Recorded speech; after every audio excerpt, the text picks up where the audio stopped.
Anting-anting! Anting-anting kayo dyan! Mabisang pantaboy ng kamalasan! Mabisang pantaboy ng masasamang elemento! Pati mga chismosa na walang magawang maganda sa buhay, pwede nitong maitaboy! Bili na kayo! Murang-mura lang! Ay, tanghaling tapat ang ingay-ingay mo. Sigaw ka ng sigaw. Palibhasa, wala ka namang ibang ginagawa sa buhay kaya wala kang pakialam sa ibang natutulog eh. Anting-anting kayo dyan! Kaya nitong itaboy ang lahat na matatandang walang pinagkatandaan! Pati na rin yung matatandang may pangalan na Esang! Abat, loko ka! Iniinsulto mo ba ako? Nako, biro lang naman, Aling Esang, ikaw naman oh. Huwag mo akong binibiro dahil matagal na akong nabubisit sa mukha mo. Eh ano bang ginagawa ko sa inyo, Aling Esang? Di ko naman kayo inaano ah. Alam nyo, mas lalo lang kayo nagmumukhang matanda kung pati ako iniintindi nyo. Intindihin nyo na lang yung anak nyong nabuntis ng maaga o kaya yung simba mo sa linggo. Total, di ba? Madalas ka nagsisimba pero masama naman ang ugali mo. Kaya nga nagsisimba para matuto na kabutihan eh. Kesa naman sa'yo, nagbebenta ka ng mga peking anting-anting eh, wala namang bisa yan. E paano nyo masasabing walang bisa? Tinan mo nga si Mang Popoy oh. Wala nang binigyan ko siya ng anting-anting. Hindi na siya nagkasakit. O di ba effective? Paano magkakasakit si Popoy eh, nasagasaan at namatay? Sira ulo ka pala eh. Bago siya nasagasaan at namatay, nakita naman natin na naging malakas siya, di ba?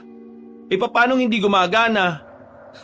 Alam mo, Aling Esang, wala kang alam sa mga anting-anting eh. Pinapabasbas ko pa to sa malakas na albularyo na hindi mo kilala. Ay nako, tumigil ka na nga sa panloloko mo, lakay! Marami nang nakakalam dito sa atin na peke ang mga nilalako mong anting-anting. Kayo ang tumigil, Aling Esang. Hindi ka talaga naniniwala na totoo kasi may personal kang problema sa akin. Gusto mo bigyan kita ng anting-anting eh. Libre na lang. Para naman maging mabuti kang tao. Hindi kinakaya ng mga salita ng Diyos na ayusin ang ugali mo eh.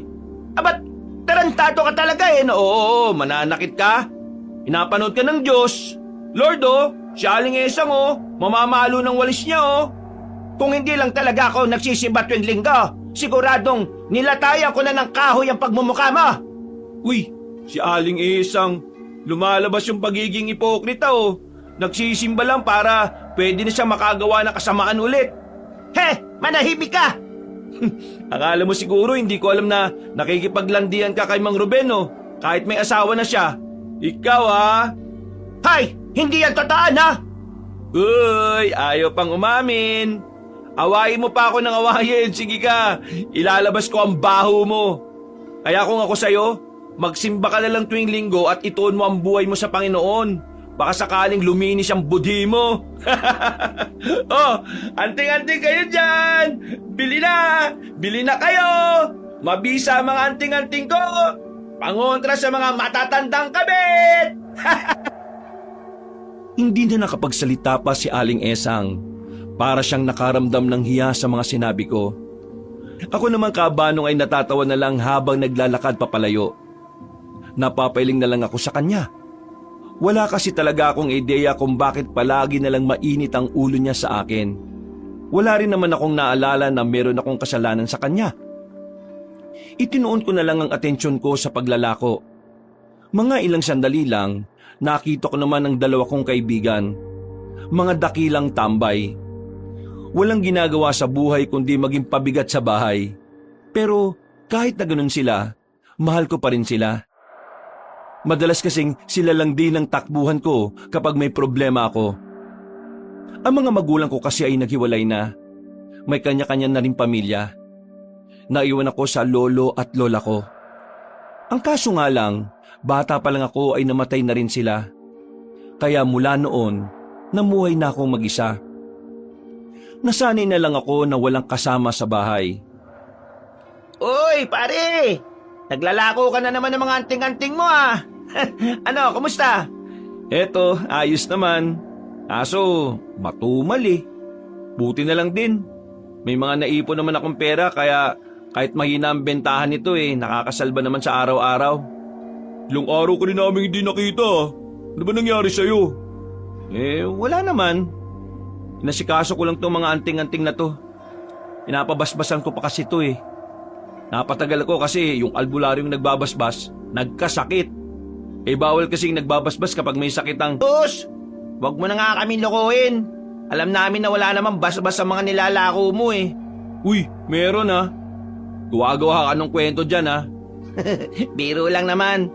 Di ka na mabiro. Eh ano nga palang plano mo dun sa bumanat sa'yo nung nakaraan, Lakay? Re-rest bakan pa ba natin? Oo nga, hindi pwedeng walang ganti pre. Sinapak ka nga niya sa panga eh. Kala nga namin gigising ka na sa langit eh. Alam nyo kasi, focus ako ngayon sa pagpapayaman. Wala pa sa isip ko yung pananakit ng tao. Isa pa, masama yun eh. Sobrang sama. Sus, magtigil ka nga. Mas malala ka pa nga sa amin kapag basag ulo eh. Dati yon, hindi na ngayon no. Natigil ang usapan namin kabanong nang mapalingong kami sa kanto. Isang magandang babae ang lumabas doon. Nagliliwanag ang kagandahan niya. Para bang anghel na bumaba mula sa langit. Napanganga kami. Maraan na pumihit ang ulo namin sa babaeng naglalakad. Ang ganda talaga ni Belinda. Sobrang ganda. Masyadong maganda yan. Hindi yan pwede sa akin. Doon ako sa kapatid. Eh buntis na yung kapatid nun, buwang. Para sa akin talaga si Belinda. Eh galit na galit nga sa'yo si Aling Esang eh. Paano mo makukuha yan? KJ mo talaga no? Pwede ba manahimik ka na nga lang? Nagsasabi lang naman ng katotohanan eh. Biglang tumigil si Belinda at lumapit siya sa amin. Agad din naman kaming napaayos ng kwelyo namin. Sinuklay-suklay pa namin ang buhok namin ng mga daliri. Pwede ba ako magtanong? Magtanong ka lang, sasagutin kita. Pero kapag sinagot kita, tayo na ah. Uy, sira ulo ang putik. Seryoso yung tao eh. May alam ba kayong nabibila ng alambre? Si mama kasi gagawa ng sampayan. Maikli yung alambre. Alambre ba kailangan mo? Marami ako sa bahay. Talaga? Pwede bang alambre? Meron dyan sa kanto, tara. Sasama na kita. Hindi na ako nagpahuli. Hinawakan ko sa kamay si Belinda at agad kaming umalis. Wala na akong pakialam kahit na magmukhang makapal ang mukha ko. Hindi ako papayag na mapormahan siya ni Edong babaero yon. Sandali. O bakit? Hiningal naman ako eh. Para mo akong kinakaladkad. Ay, pasensya na ha. Kailangan kasi natin magmadali eh. Baka kasi maubusan ka ng alambre. Ha? Nakakaubusan ba nun? Para hindi ka maubusan ng alambre, bumili ka ng anting-anting. Kapag meron ka nito, hindi mauubos ang alambre sa tindahan. Parang niloloko mo naman ako eh. Ano ka ba? Joke lang yun. Palabiro ka pala? Oo, palabiro ako. Narinig kasi kita kanina eh. Biniro mo rin si mama. Ay, naku. Wala naman yun eh. Biro lang talaga yun. O tara, bili na tayo ng alambre. Habang naglalakad kami noon, parang gusto ko nang dumiskarte sa kanya. Ang puti-puti niya talaga kabanong. Ang ganda-ganda. Hindi ko nga alam kung papaanong naging anak ni Aling Esang ang babaeng yon. Sobrang layo. Alam mo Lakay, natutuwa ako sa'yo kasi masipag kang tao eh. Lahat ginagawa mo para lang kumita ng pera. Maliit na bagay. Ganun naman kasi talaga kapag hindi ka pinanganak na mayaman eh. Kailangan mo magsumikap sa buhay. Kasi kung magtatamad-tamad ka, hindi ka makakausad.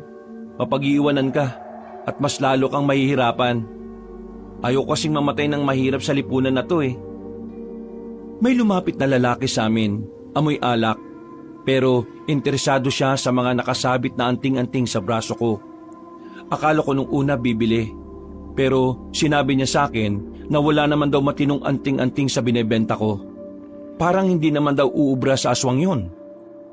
Dahil sa epal na lalaki, nadako tuloy ang usapan namin sa mga aswang. Wala pa naman akong alam sa bagay na yon. Pero kinailangan kong sakyan ang mga sinasabi ni Belinda. Nung bata pa ako, nakakita ko ng aswang sa kabilang baryo. Hindi pa kami taga rito nun eh. Talaga? Anong itsura? Nakakatakot malamang. Nakakakilabot. Mas pangit pa yata sa mama niya. May sinasabi ka? Ha? Wala naman. Ang sabi ko, nakakatakot talaga ang mga aswang. Bakit? Nakakita ka na rin ba? Hindi pa. Ano kasi, yung tita ko nakakita.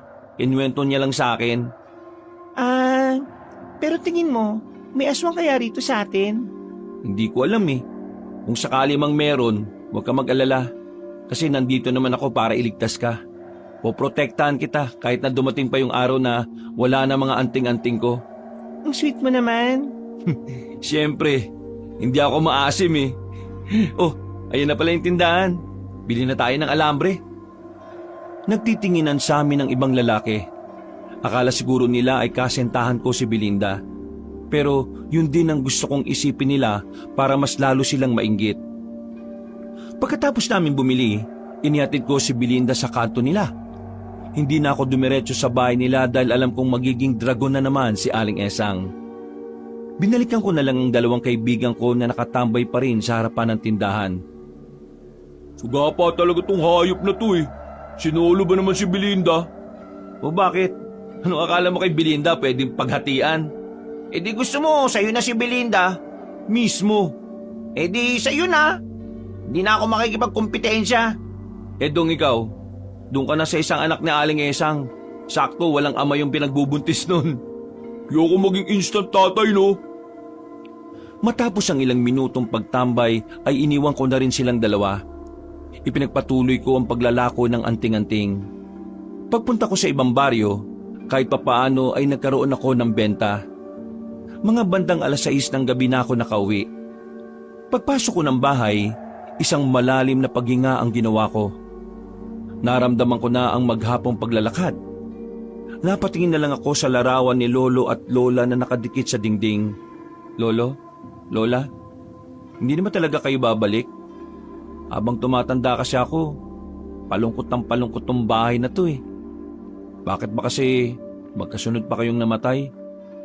Pwede namang 10 taon yung pagitan eh. Dadaya nyo. Kinakausap mo yung picture nila? Ay putik! Paano ka nakapasok dito? Bukas yung pinto eh. Ibig ko sabihin, anong ginagawa mo rito? Kuya Lakay, pwede bang dito na muna ako? Ha? Baliw ka ba? Hahanapin ka sa akin ng mga magulang mo, no? Hindi nila ako hanapin.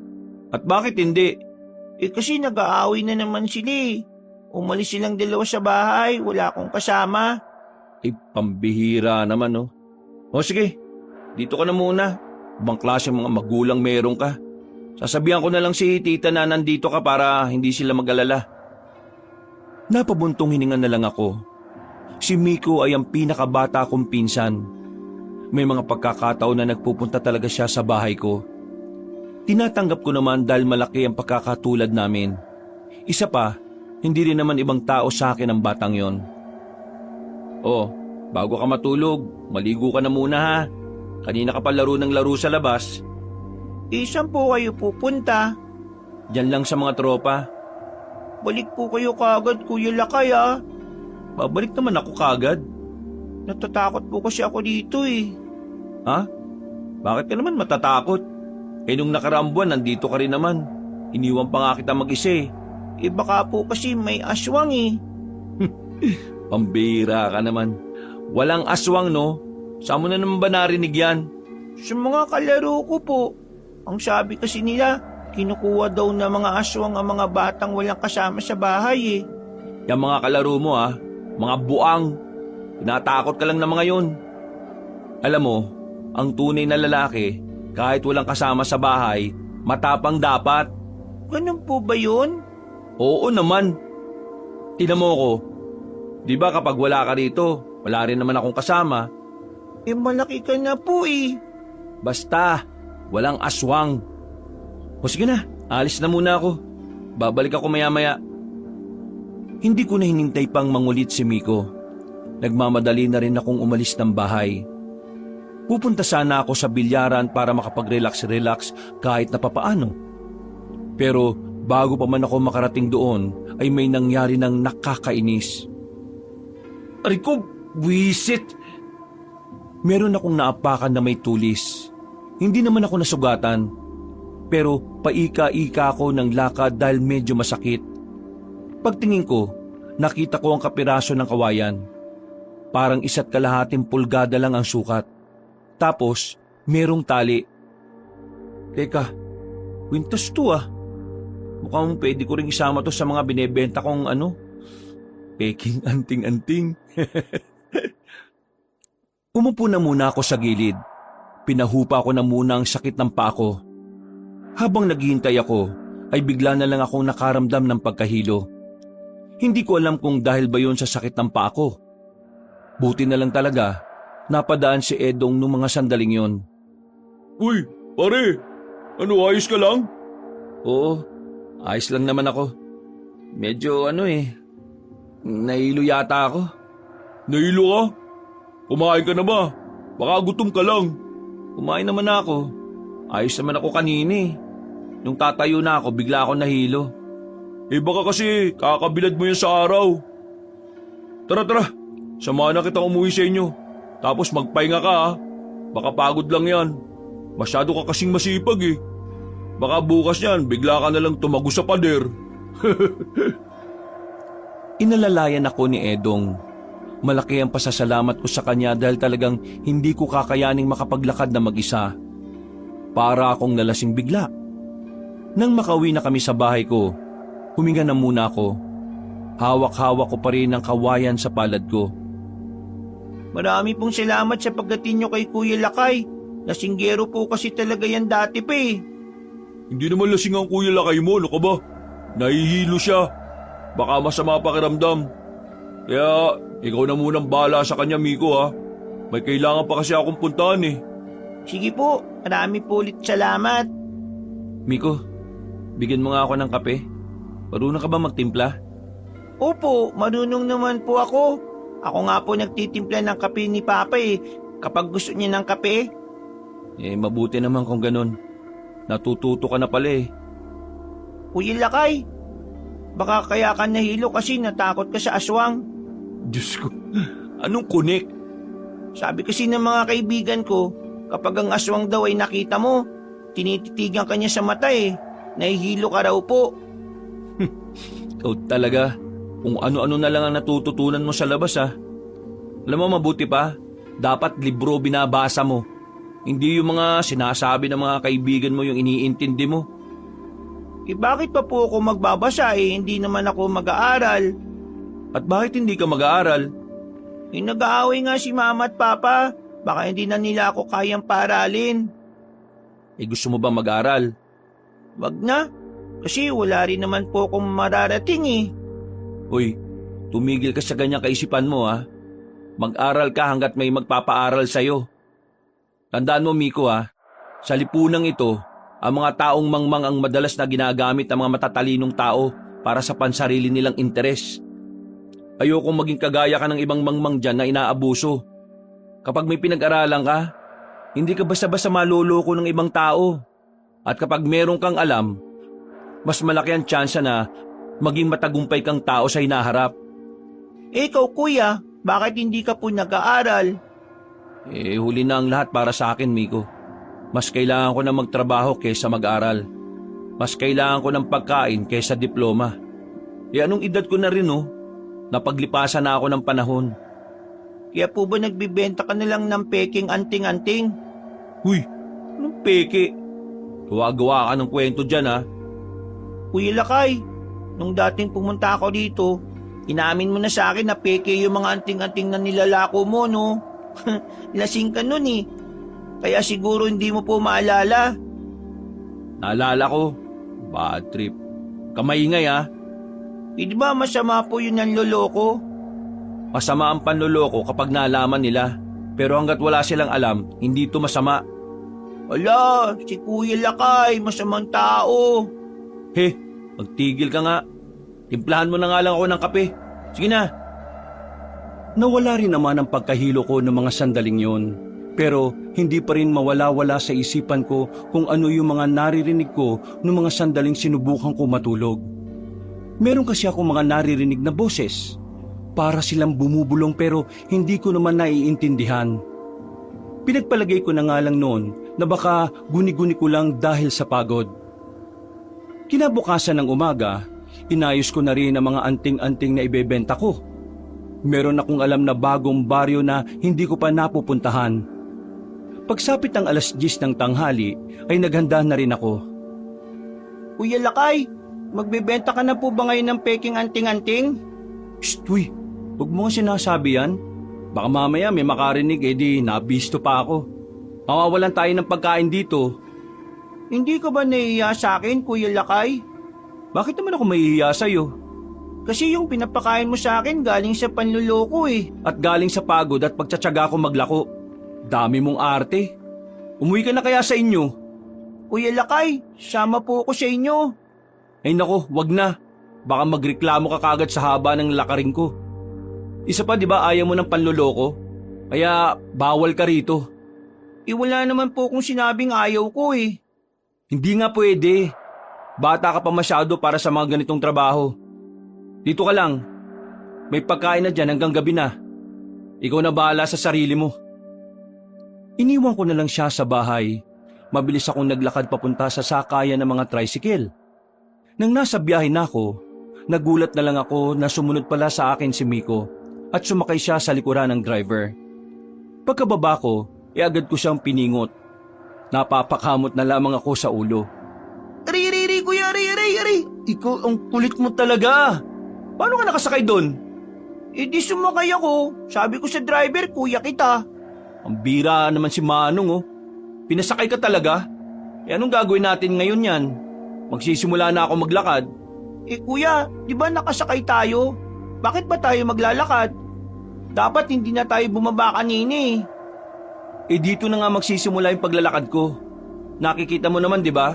Maraming tao doon. Naku, pambira ka talaga. Sumama ka pa eh. Wag na wag kang gagawa ng kahit na anong problema Opo, magpapakabait na lang po ako. Sinimulan namin ang paglalakad at bawat makakasalubong ko na tao ay inaalok ko ng anting-anting. Siyempre, ginagamitan ko sila ng malulupit kong sales talk. Kung ano-ano na lang ang sinasabi ko para maniwala silang epektibo ang nilalako ko. Nang makarating na kami sa kabilang baryo, mas marami akong nabentahan. Hanggang sa sumapit na nga ang 2:00 ng hapon. Isang anting-anting na lang ang natira. Ang anting-anting na naapakan ko. Ang kwintas na may pendant na kapirasong kawayan.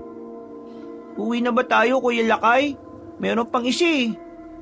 Kanina pa tayo nag-iikot pero wala namang napansin sa isang to. Siguro, ibenta ko na lang ulit sa susunod na paglalako ko. Kuya Lakay, nagugutom na po ko. Pwede po bang kumain na tayo?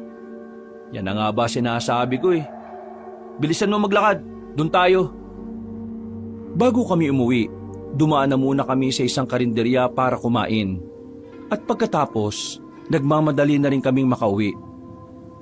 Paldo-paldo kami nung araw na yon. Masaya ako dahil yung kinita ko, sasapat na ng 4 na araw para sa pagkain namin. Ubusin mo yung pagkain mo Maraming bata nagugutom. Bakit? Kapag kinain ko po ba to, mabubusog sila? Buwang ka ba? Ibig ko lang naman sabihin, hindi ka dapat nagsasayang ng pagkain kasi yung pagkain na nasa harapan mo, yan yung wala sa ibang bata. Masarap po itong pagkain natin, kuya. Hindi ko po ito natitikman sa amin eh. Palagi po kasi nag-aaway sila mama at papa, kaya wala na pong nakakapagluto. Kapag nandito ka, hindi ka magugutuman sa akin. Basta tulungan mo lang ako sa mga gawaing bahay Wala tayong magiging problema. Ngumiti na lang siya sa akin, Kabanong. Pagkatapos namin magapunan, hinintay ko na muna siyang makatulog bago lumabas. Aalis sana ako para puntahan ang binibilhan ko ng mga peking anting-anting. Pero habang naglalakad ako, nararamdaman ko na parabang merong sumusunod sa akin. Kapag tumitigil ako, biglang nawawala rin ang mga kaluskos at yabag ng paa. Pasimple ko nang kinapa sa tagiliran ko ang maliit na kutsilyo na palagi kong dala. Huwag mo ako pagtripan Hindi mo alam kung anong kaya kong gawin. Sinuyot ko pa ng tingin ng paligid, pero wala naman akong makitang kahit isang tao. Anong oras na rin kasi noon, kaya napapaisip talaga ako kung ano yung mga naririnig ko at nararamdaman ko. Sinubukan ko maglakad ulit. Muli, nararamdaman ko na naman ang mga yabag at kaluskos. Mas binilisan ko ang lakad ko. Medyo kinakabahan na ako dahil ang unang pumasok sa isip ko, baka holdupper. Mabuti na lang talaga ay natanaw ko na ang bahay nila Atoy. O pre, anong ginagawa mo rito?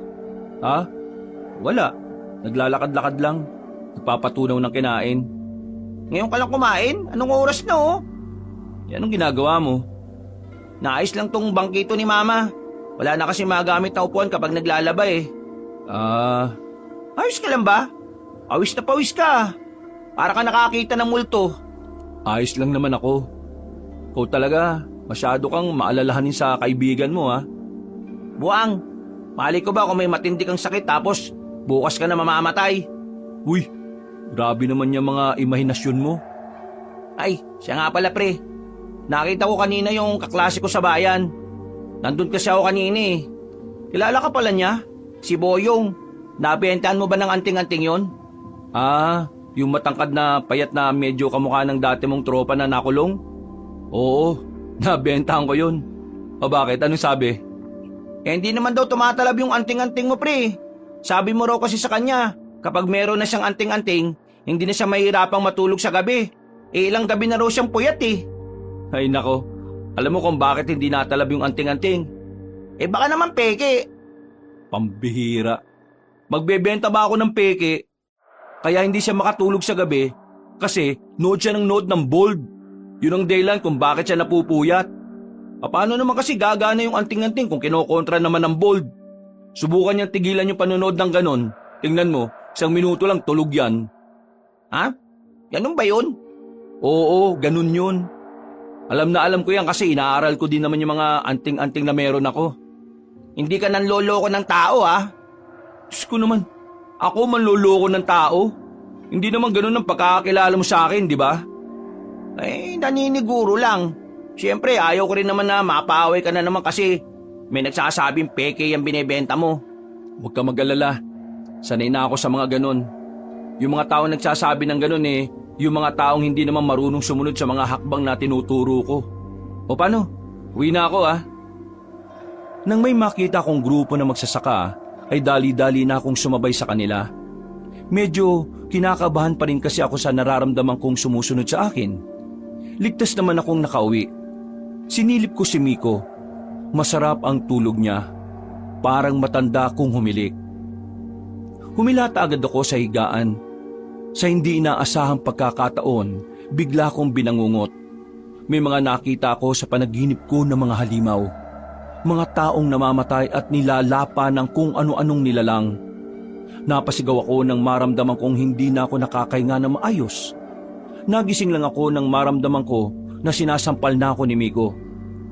Kuya Lakay, nananaginip ka. Mukhang kinakarma ka na po sa panluloko mo Ano ka ba? Binabangungot ako. Pero ang sakit ng sampal mo, Miko. Parang nauga yata pang ako kasi kuya, hindi ka magising Kaya sinampal na kita ng tsinelas. Ng tsinelas? Opo, ayun Walang ya ka. Ang kapal niyan. Magigising talaga ako niyan. Pero kuya, ano po ba yung nasa panaginip nyo? Grabe. Nakakatakot. Nakakakilabot. Dumanak ang dugo. Hindi ko alam pero parang impyerno. Napatingin na lang ako sa oras. Mag-aalas 6 na pala ng umaga. Kumuha na lang ako ng kape at nagtimpla. Nung araw na yon ay wala akong ipanlalako. Kaya naman nagbihis na muna ako para puntahan ang pinagkukunan ko ng mga anting-anting. Himalang hindi sumama si Miko kaya wala akong naging problema. Sa tagong bahay sa bayan, doon ako nagtungo. Isang matandang lalaki na kalahating Pinoy at kalahating Incheck ang sumalubong sa akin. Tumingin siya sa labas bago ko yayain pumasok. Ikaw ba sigurado wala nakakita papunta mo rito sa bahay ko? Ito naman, ba't ka ba natatakot? Hindi naman droga yung binebenta mo. Kahit pa, tayo rin bebenta peke. At ikaw, loko mo tao para bili peke anting-anting. Hindi naman kamahalan yung presyo ko sa kanila. Masyado naman silang abusado kapag mura na nga tapos gumagana pa, di ba? Labas mo na nga lang dyan yung mga bago mo. Bibili ako ngayon. Bakit? Ubos na una mo bibili? Oo, ubos na. Ako pa ba? Wala ka talaga, Kupas. Galing mo talaga loko tao. Pinatong niya sa ibabaw ng lamesa ang mahabang baul. Binuksan niya yon at saka bumungad sa akin ang mga bagong gawa niyang mga anting-anting. Parang kumikinang sa mga mata ko ang mga yon. Inisa-isa kong tingnan ang mga bagong gawa ni Mr. Lee na parabang kung suriin ko totoong mga anting-anting yon. Dami dyan bangko. Kaso karamihan puro kwentas. Ganda naman yan. Ikaw bahala paliwanag kanila gaya dati. Sige, ako nang bahala. Mga 50 piraso. Wow, dami. Ha! Big time to lalaki na to ah. Magaling lang talaga ako mag-sales talk. Abot langit ang ngiti ni Mr. Lee sa dami ng binili ko. Pagkatapos ng sandaling pag-uusap ay nagpaalam na rin ako sa kanya. Masaya ako noon dahil ang dami ko na namang ibebenta. Habang naglalakad ako papasok sa aming baryo, naramdaman ko na naman na parabang merong sumusunod sa akin. Kinabahan na naman ako. Kinapa ko ang kutsilyo na laging nasa tagiliran ko. Pero sa mga sandaling yon, mas lalo akong kinabahan dahil hindi ko pala yon bitbit. Binilisan ko na lang ang lakad ko. Nang liliko na sana ako sa isang kanto, biglang may matandang lalaking humarang sa daraanan ko. Puti at mahaba na ang buhok niya. Malakas-lakas base sa kanyang tindig. Napatigil ako habang nakatingin at sinusuri siya. Nakatitig lang din siya sa akin na parabang kilala niya ako. Ikaw yung sumusunod sa akin, no? Sinusundan kita. Bakit niyo ako sinusundan? Ano kailangan niyo sa akin? Sino ka ba? Itigil mo na yung ginagawa mo. Ho? Anong itigil? Anong ginagawa? Wala naman akong ginagawa sa iyo ah. Alam ko na mga anting-anting na ibinebenta mo ay peke. Alam ko na. Siguro isa ka sa mga bumili sa akin tapos hindi sinunod yung sinabi ko, no? Yang kasi, di marunong makinig. Tapos kapag hindi gumana, sisisihin yung anting-anting. Tapos sisisihin din ako. Ano ba kailangan mo? Babalik ko ba yung binayad mo? Bawal na. Nagamit mo na eh. Wala akong pakialam sa binebenta mong anting-anting dahil alam ko ang tunay sa hindi. Lumapit pa siya sa akin ng bahagya kabanong. Napatras naman ako dahil sa pagkailang. Base sa reaksyon ng mukha niya, para niya akong sinisindak. Pilit ko namang hindi pinapahalata ang takot ko sa kanya. Oh, anong gagawin mo? Bakit? Akala mo natatakot ako sa'yo? Huwag kang matakot sa akin. Ang dapat mong katakutan ay ang mga nilalang na maaaring humabol sa iyo dahil sa ginagawa mo. Hindi kita maintindihan. Sige na, alis na ako. Sa malayong baryo sa Hilaga, 2 lalaki ang namatay sa pagbebenta ng tunay na anting-anting. Pinatay sila ng mga aswang. Pinapatay ng mga aswang ang mga taong nagbebenta ng anting-anting dahil banta ang mga yon sa lahi ng mga aswang at sa angkan nila. Kung hindi mo ititigil ang ginagawa mo, mapagkakamalang ka nila at baka mamatay ka rin. At bakit naman ako maniniwala sa'yo? Hindi nga kita kilala. Ikaw yata yung manluloko eh. Pwede ba tigilan mo nga ako? Huwag mo akong isahan ha. Sige na, alis na ako. Sinabihan na kita. Walang sisiyahan kapag ginambala ka na nila. Hindi ko pinansin ang sinasabi ng matandang lalaki. Nagmamadali na akong naglakad papasok ng baryo namin. Pilit kong kinakalimutan ang mga bagay na yon. Pero ang totoo, hindi naman yun nawala sa isipan ko. Pagsapit ng gabi, nasa bahay lang kami ng mga kaibigan ko. Naisipan lang namin na mag-inom. Medyo may pera din kasi yung dalawa dahil umextra sa trabaho sa kung saan. Si Belinda, nakasabay ko kanina sa palengke. Akala ko nga hindi ako kakausapin eh. Tapos pre, nagtabi pa kami kanina sa tricycle. Magkalapit mo nga namin kasi masikip eh. Tapos kapag nagsasalita, ang bango-bango ng hininga niya pre. Binanyak mo siguro si Belinda, no? Baliw, hindi no. Tamang kwentuhan lang naman kami kanina habang nasa biyahe. Eh diba sinabi ko naman sa inyo, hindi na ako interesado kay Belinda. Kaibigan lang talaga tingin ko sa kanya. Eh ako kasi, yung kapatid niya ang gusto ko talaga. Kaso nabuntis naman. Eh ikaw Lakay, kumusta kayo ni Belinda? Kailan kayo huling nag-usap? Uy, Lakay! Nakikinig ka ba? Ha? Wala ka na naman sa sarili. Sigurado ka bang ayos ka lang? Parang napapansin namin kanina ka pa nananahimik ah. Ano ba yan? Anong ano ba yan? Ano yung iniisip mo? Ano yung problema mo? Oh, wala. Ayos lang ako. Hindi ka mukhang ayos, pre. Sabi mo na sa amin habang magkakasama pa tayo. Kasi bukas abala ka na naman. Oo nga. Para ka namang others eh. Huminga ako ng maluwag. Naisipan kong sabihin na rin sa kanila para malaman din ang kanilang pananaw sa sinabi sa akin na matanda. Sandali muna akong uminom. Nang makabuelo ay sinimulan ko na ang kwento. Napapanganga pa sila sa mga naririnig nila. Pero buti na lang ay hindi nila ako pinag-isipan na gumagawa lang ng kwento. Aswang? Dati may kwento sa akin ng tatay ko. Nakakita sila ng aswang sa taniman ng saging. Pero sa sarili kong pananaw, pakiramdam ko totoo naman ang mga aswang na yan eh. Totoo? Paano sila magiging totoo eh wala namang nagpapakita? Nagbebenta ka ng anting-anting. Dapat ikaw yung unang naniniwala na totoo yan, pre. Ang bihira ka talaga, oh.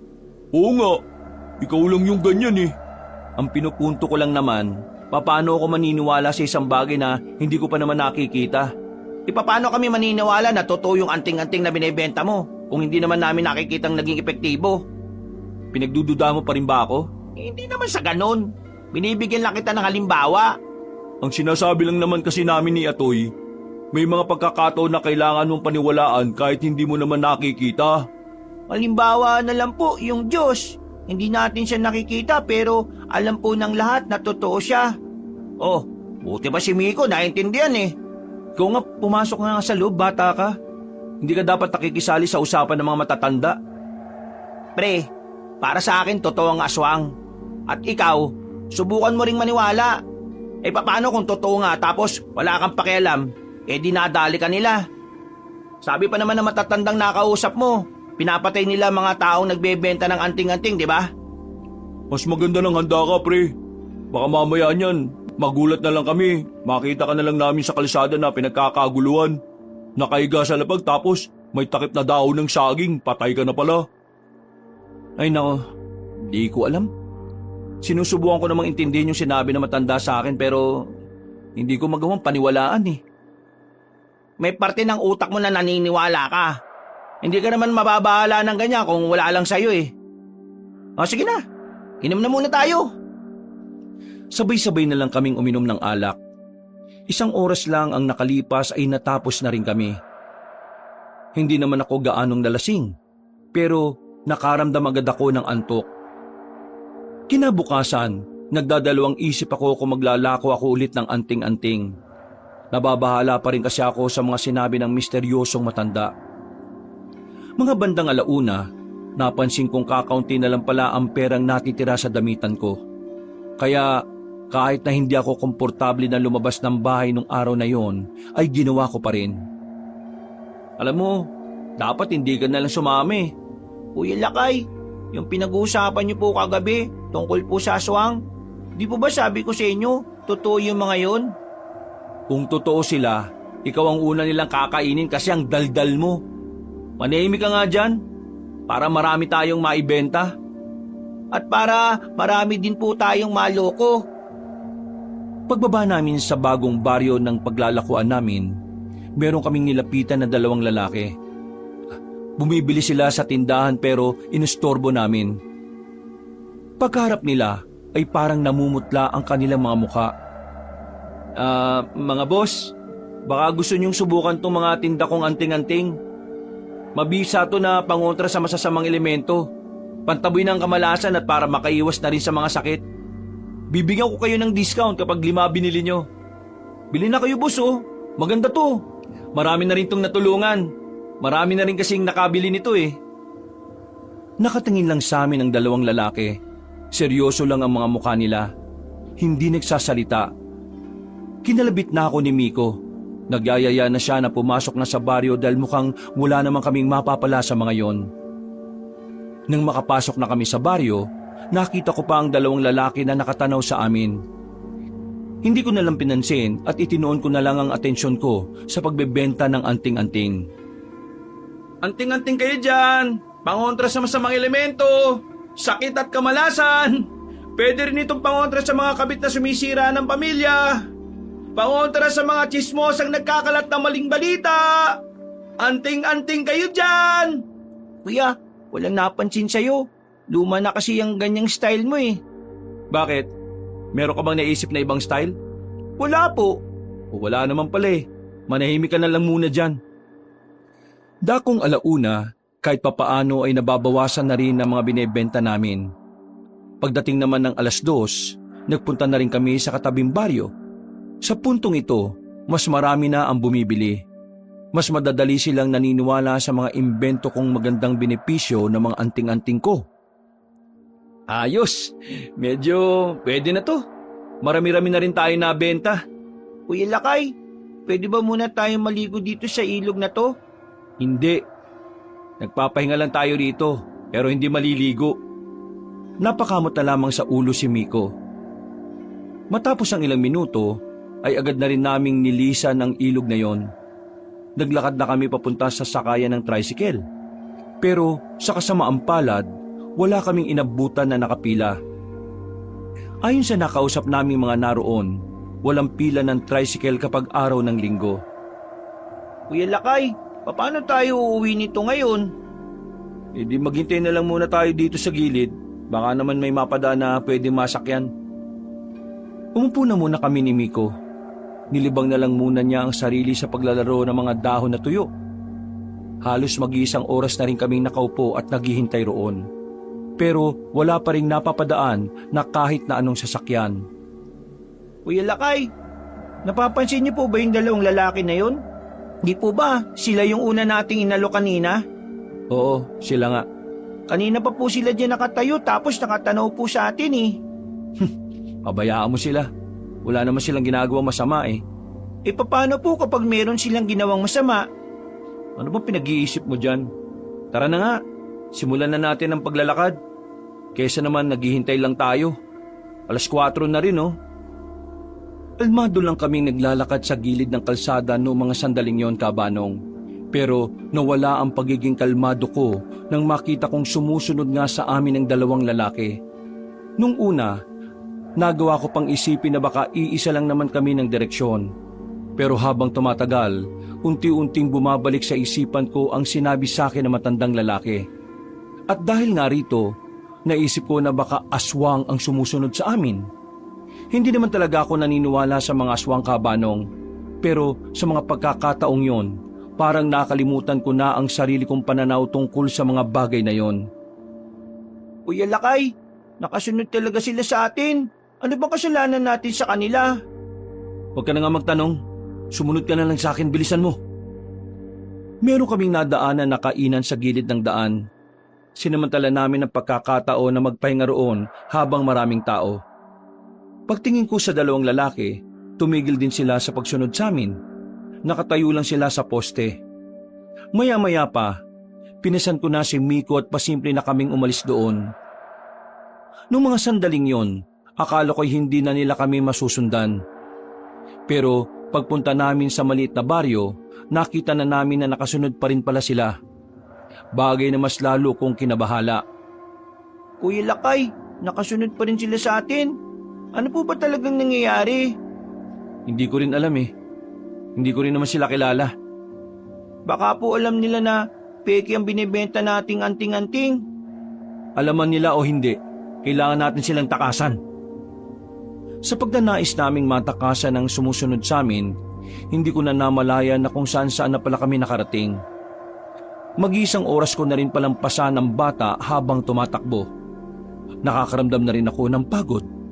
Unti-unti na rin kumakagat ang dilim. Pakiramdam ko noon, hindi ko nakakayanin pa sa susunod na isa pang oras. Sandali, napapagod na ako. Dito na muna tayo. Pero kuya, hindi sila tumitigil sa pagsunod sa atin oh. Sino pong mahihingan natin ng tulong? Wala naman pong katao-tao dito. Tumakbo pa tayo. Kailangan pa nating tumakbo. Kapag nakakita na tayo ng bahay, hihingi tayo ng tulong doon. Halika na. Pasanin na kita ulit. Dali! Sa mga sumunod na sandali, meron na rin kaming nakitang bahay na nakatirik sa gilid lang din ng daan. nagmamadali kami makalapit doon. Pagtingin namin sa likuran, nawala na ang dalawang lalaki. Ang kaso nga lang, pagbalik ng tingin namin sa harapan ay nakaharang na sila sa daraanan namin. Hindi na kami nakalapit pa sa bahay para makahingi ng tulong. Sino ba kayo? At bakit kayo sunod ng sunod sa amin? Kuya Lakay, mukha silang takas sa kulungan. Mukhang adik din. Anong kailangan niyo sa amin? Wala kaming nakuwang sagot mula sa dalawa. Kaya naman, ibinaba ko na muna si Miko. Kahit na dalawa sila, handang-handa ko silang palagan nung oras na yon. Pinipilit kong tapangan dahil ayaw kong magmukhang mahina sa harapan ng batang kasama ko. Ayaw niyong sumagot ha? Sige, sasapakin ko na lang yung mga mukha niyo. Lalapitan ko na sana sila pero bigla na lang nagbago ang itsura nila. Mas lalo silang naging pangit. Humaba rin ang kanilang dila. Dahilan para mapatigil ako at dahan-dahang mapatras. Sa mga puntong yon ay nakumpirma ko na rin na totoo nga talaga ang aswang. Na totoo ang sinasabi at babala sa akin ng matandang nakausap ko. Ala kuya, aswang yan. Naloko na! Sa gilid ka lang! Lalabanan mo ba sila, Kuya Lakay? Hindi mo sila kakayanin. Sabi ng mga kalaro ko, mabibilis daw po yung mga aswang eh. Wala tayong magagawa. Kailangan kong palagan tong dalawang pangit na to. Lumusob ako sa kanila. Sinubukan kong patamaan ng suntok ko. Pero sa halip na tamaan ay ako pa ang nadali. Nasugatan ako sa bandang balikat. Agad naman akong dumistansya. Sa mga sandaling yon, nararamdaman ko nang hindi ako tatagal sa dalawang yon. Hindi ko na rin naman magawang itakbo si Miko dahil siguradong masusundan lang din nila kami. Gulong-gulo na ang utak ko noon, Kabanong. Hindi ko na alam ang gagawin ko. Mabuti na lang talaga may dumating para iligtas kami mula sa dalawang aswang na yon. Nakita ko na lang na meron ng nakatarak na palaso sa ulo ng isang aswang. Habang ang isa naman ay nagmamadaling tumakas. Lumapit sa amin na matandang tumulong sa amin. Nanlalaki ang mga mata ko nang mamukaan ko siya. Siya ang matandang nagbigay sa akin ng babala. Hindi ako makapaniwala na siya pa pala ang magliligtas sa amin kontra sa kapahamakan. Marahil ngayon maniniwala ka na sa sinabi ko. Ititigil mo na siguro ang pagbebenta ng peking anting-anting. Bakit kayo dumating? Ibig ko sabihin, paano nyo nalaman na nasa panganib ang buhay ko?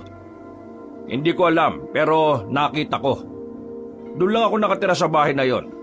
Maswerte ka kasi talagang itinadhana na ako magliligtas sa inyong dalawa. Kuya, kilala niyo ba siya? Siya yung matandang nagbigay sa akin ng babala. Huwag na kayo mag-alala, patay na ang aswang na yan. At hindi na kayo babalikan ng isang nakatakas. Sumunod kayo sa akin, doon na muna tayo sa bahay ko. Nagkatinginan kami ni Miko. Sa pagkakataong yon, pinagkatiwalaan ko na ang matanda. Kahit na hindi namin siya kilala, ay sumunod kami sa bahay niya. Habang nakaupo sa gilid, nakita namin ang mga nakadisplay na mga mahahabang itak sa mga dingding. Meron ding ibang mga sandata ang nakadikit. Inumin niyo muna to, pampakalma yan. Huwag kayong mag-alala, wala akong nilagay na lason dyan. Maraming salamat po. Salamat po, Lolo. Pero, paano niyo po nalaman na peke yung mga binibenta ni Kuya Lakay? Meron lang nakapagsabi sa akin.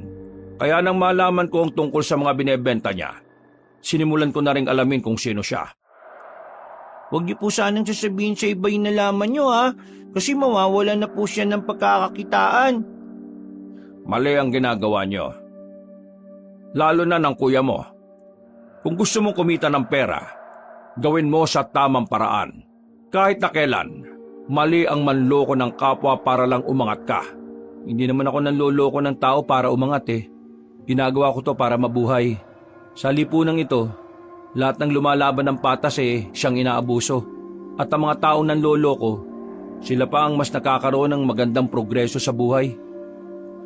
Pansamantalang progreso na nawawala rin naman kapag naramdaman mo na ang masamang epekto ng panloloko. Hindi ko alam kung bakit naging ganyang kabaluktot ang pananaw mo, iho. Pero sasabihin ko sa'yo, ang masamang gawain ay magdudulot lang ng kapahamakan sa iyo at pati na rin sa ibang tao. Kagaya na lang ng nangyari ngayon. Muntikan na kayo. Bakit may mga aswang dito sa probinsya natin? Sugo sila ng kasamaan. Yun ang dahilan kung bakit sila nabubuhay sa mundong ito. Kaya ikaw, itigil mo na ang pagbebenta ng peking anting-anting. Ikakamatay mo yan. Meron akong alam na ibang trabaho. Kahit papano magkakaroon ka ng kita. Hindi kalakihan pero marangal. Bakit naman ako sasama dyan hindi nga kita kilala. Tulyaw ang tawag sa akin ng mga kapwa ko manunugis. Manunugis? Ano yun? Kuya Lakay, yung manunugis, sila po yung kumakalaban sa mga aswang. Matalinong bata ito Narinig ko lang po sa mga kaibigan ko po yun. Ano bang trabaho? Ng mga kaibigan ko po. Di ikaw ang kausap ko. Manahimik ka nga muna, Miko. Ang trabaho mo, magiging alalay kita sa paghahanap ng mga aswang. Ha? Seryoso ba kayo? May sinabi ba akong nagbibiro ako? Napakadelikado kung aswang ang hahanapin Wala bang ibang hinahanap sa trabaho mo? Aswang talaga? Aswang lang naman ang kalaban naming mga manunugis. Kung ayaw mo naman, wala namang problema. Hindi naman kita pipilitin. Sinasabi mo delikado ang trabaho ko. Pero sa ginagawa mong yan akala mo hindi ka rin delikado sa mga aswang? Sige na nga. Magkano ba bigayan dyan? Gusto mong malaman? Sumama ka sa akin. Paano po ko? Sumama ka na rin sa amin. Kahit na hindi niya sinabi sa amin kung saan kami pupunta, sumama pa rin kaming dalawa ni Miko. Mga ilang sandali lang, meron na rin kaming narating na malaking bahay. 2 palapag. Tapos sa gate, may mga nagbabantay. Nagpakilala lang sandali si Mang Tulyaw at pinapasok na rin kami. Nang nasa loob na kami ng bahay, merong kumausap sa amin na isang matandang lalaki rin. Base sa postura niya, halatang mayaman na mayaman. Ang daming alahas sa katawan. Mukhang pangdisenteng tingnan. Sabi ni Mang Tulyaw, yun daw ang kanilang boss. Kinausap siya ni Mang Tulyaw tungkol sa trabaho. Pumayag din naman yun na isama ako at si Miko. Maya-maya lang din ay agad na rin kaming lumabas. Nagbabayad sila ng pera para lang patayin nyo yung mga aswang? Sino ba yun? Si Roberto. Galing sa mayamang angkan. Ang angkan na dating umuubos ng mga aswang. Mula nang sumibol ang bagong henerasyon, hindi na naipagpatuloy ang mga layunin ng angkan nila na ubusin ang mga aswang dito sa atin. Ngayon, si Roberto ang namumuno sa angkan niya. Ang kaso nga lang, wala siyang interes na makipaglaban sa mga aswang. Kaya ang ginagawa niya, para matapos ang naudlot na layunin ng kanyang angkan, nagbabayad siya ng mga manunugis para lang pulbusin ang mga aswang dito sa atin. Ayos! Astig naman po niyan! Alam niyo kung anong astig dito? Pinakita sa amin ni Mang Tulyaw ang laman-laman ng sobre. Maraming pera. Parang lagpas pa yata ng 20 milyon. Teka. Akala ko ba maliit lang ang kitaan? Ano yan? Maliit pa to kasi hindi pa ito ang kabuang bayad. Kapag nakapatay tayo ng aswang, mas malaki kada isa. O ano, kasama ba kayo? Sasama na ako. Ayos pala dyan Pero bago tayo lumakad, kailangan mo munang matuto ng mga galaw kung papaano papalag sa mga aswang. Para kahit naman papaano may alam ka rin kung papaano ipagtanggol ang sarili mo. Nakita kita kanina habang kaharap mo yung 2 aswang. Natatawa at naaawa ako sa iyo. Bukas ng umaga, makakasama niyo na ako sa bahay ninyo. Oh? Bakit? Teka, bakit ikaw ang nagdidesisyon sa buhay ko ngayon? Para mas madali nating magagawa ang misyon natin, kailangan palagi tayo magkasama. At dahil ang mga aswang ay malapit sa mga baryo, kailangan nandun din ako. Bakit? Ayaw mo ba? Kuya Lakay, payag ka na. Marami naman tayong pere Oo na. Ihanda mo ang sarili mo. Isasabak kita sa pagsasanay. Pagpapatibay ng katawan. Tumango na lang ako bilang tugon, Kabanong. Bumalik na lang kami sa bahay ni Mang Tulyaw at doon na rin nagpalipas ng gabi. Kinabukasan, Umuwi nga kami sa amin. Pinagtitinginan si Mang Tulyaw ng mga tao. Nagtataka siguro sila kung sino ang kasama namin ni Miko. Nang makarating na kami sa bahay, agad naman munang nagpahinga si Mang Tulyaw.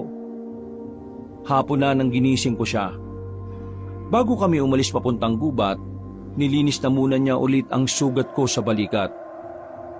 Naninibago pa rin ako. Parang nitong nakaraan lang nangloloko ako para makapagbenta ng peking anting-anting eh. Tapos ngayon, magsasanay na ako para makipaglaban sa mga aswang at para maging alalay ng matandang manunugis. Kuya Lakay, kasama rin po ako. Mang Tulyaw, kailangan ba talagang kasama tong kutong lupa na to? Di mo naman pwedeng iwan ng batang yan. Baka gamitin pa yan ng mga aswang laban sa'yo balang araw. Huwag ka mag-alala. Tuturuan ko rin ang batang yan. Hindi nagtagal, nakarating na rin kami sa kagubatan. Maaliwalas ang paligid at talaga namang nakaka-relax ang hangin na dumadampi sa balat namin. Nakakagaan din ang pakiramdam ang huni ng mga ibon. Tumayo si Mang Tulyaw sa malaking bato. Meron siyang mga pinaliwanag sa amin ni Miko. Pagkatapos noon, kung ano-anong pagsasanay ang ginawa namin, tinuruan niya kami kung papaano humawak ng sandata at kung papaanong kumalaban sa mga aswang. Ang pagsasanay na yon ay isang araw ko lang natutunan lahat. Hindi naman kasi ako mahirap turuan, pero ang sumunod na pagsasanay, dito na talaga ako nahirapan, ang pagpapalakas ng katawan. Tumagal ako ng 1 buwan at lagpas pa. Maraming pinabuhat sa akin si Mang Tulyaw na hindi ko magawang buhatin nung una. Pero sa mga sumunod na araw, unti-unti kong nakikita ang magandang progreso ng aking katawan. Gumaganda ang hubog nito. Tumitigas ang kalamnan ko at parabang nadagdagan ng lakas ang buong katawan ko. Dito na magtatapos ang pag-iensayo natin. Masasabi ko na handa ka na talagang lumaban. Kuya Lakay, lumaki katawan mo ah. Hindi ka na po patpatin.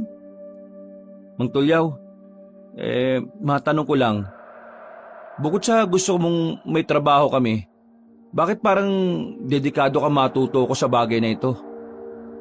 Huminga ng malalim ang matanda at saka umupo sa gilid. Dahil kailangan ko ng kasama.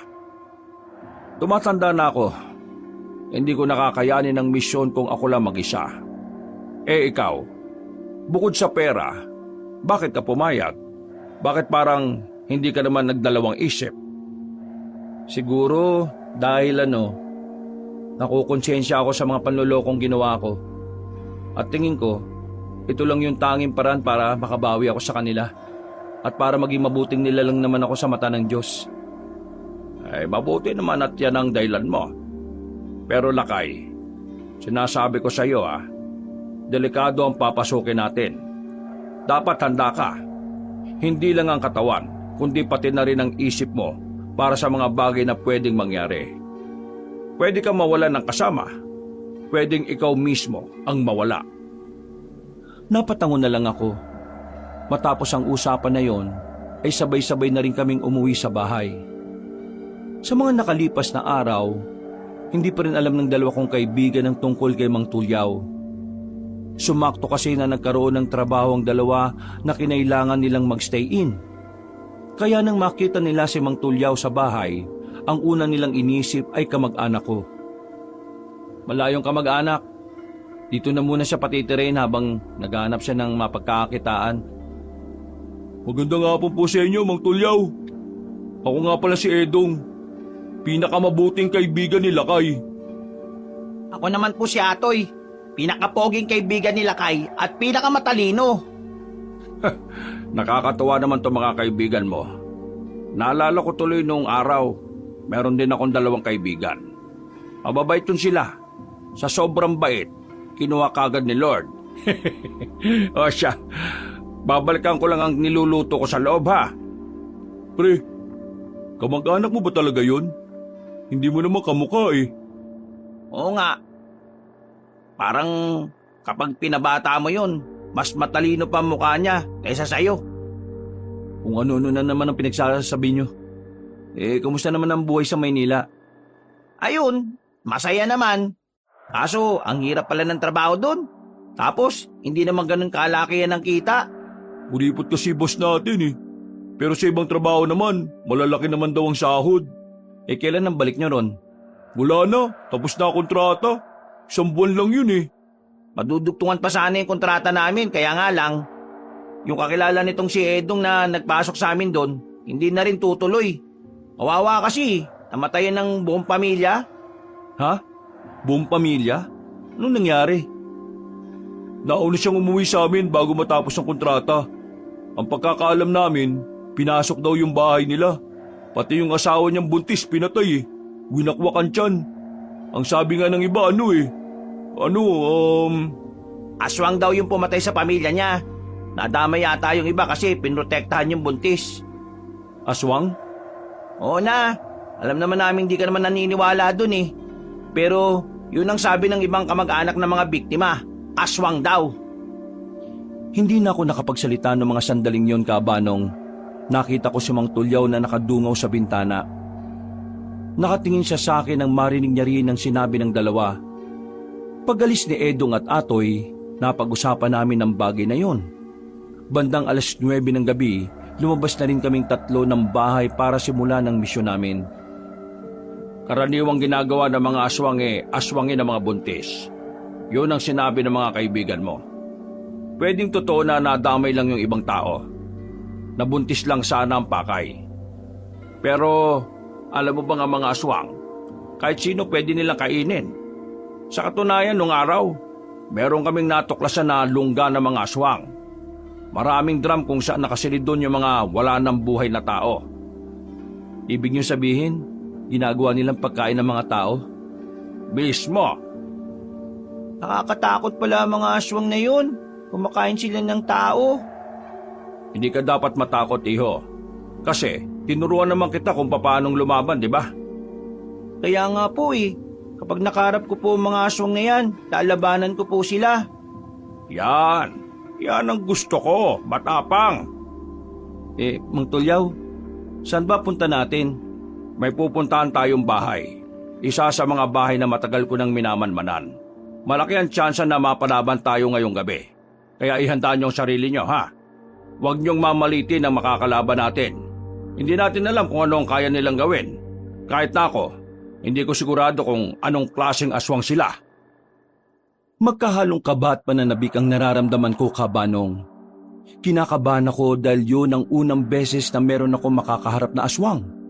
Pero nananabik din ako dahil magagamit ko na rin lahat ng napag-aralan ko at ininsayo ko. Makalipas ang halos 20 minutong paglalakad, tumigil na rin kami sa gilid ng malaking puno.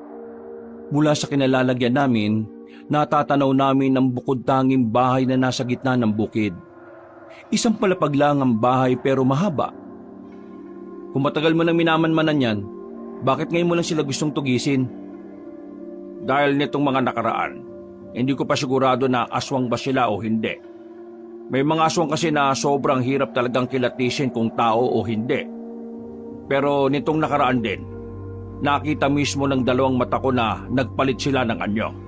Mang Tulyaw, kakayanin ko naman po sila, di ba? Yun ang aalamin natin.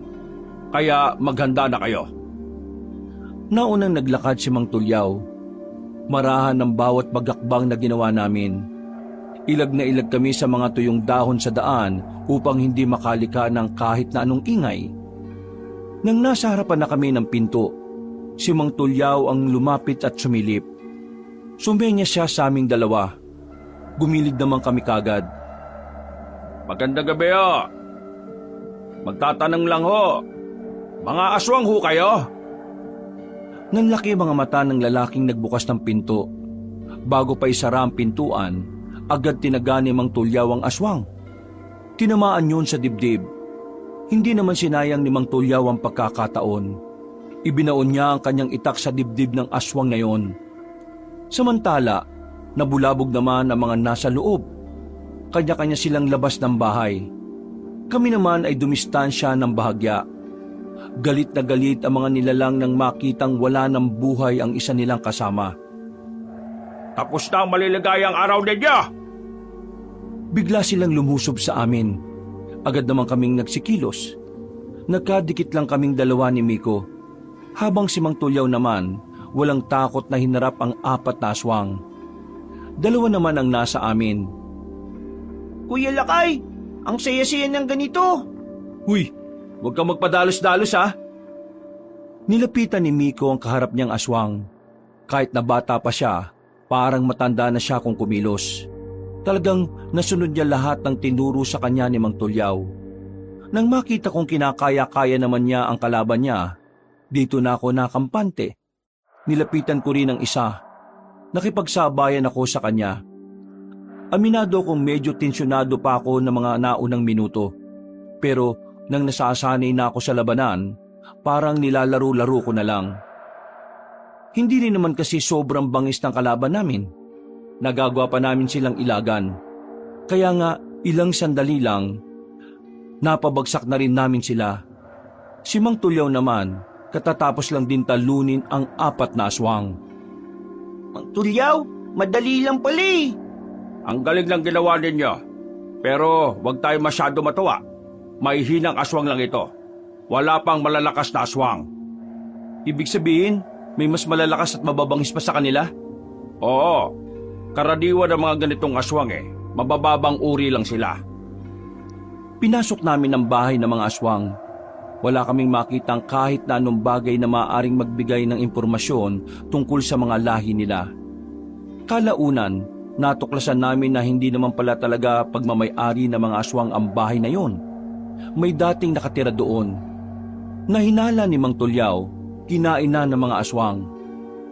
Hindi na namin sinunog ang bahay. Kinandado na lang namin yon at nilagyan ng babala na bawal pasukan. Pagkatapos, naglakad na rin kami pabalik. Hindi man lang kami nahirapan ng malala sa naging laban. Pero kagaya nga ng sabi ni Mang Tulyaw, pipitsuging aswang pa lang ang mga nakalaban namin. Habang naglalakad kami sa kagubatan pauwi, tumigil na naman sa paglalakad si Mang Tulyaw. Sinenyasan niya kaming tumigil din at huwag mag-ingay. Sandali lang. Umupo muna kayo. Bakit to? May aswang na naman ba? Parating na sila.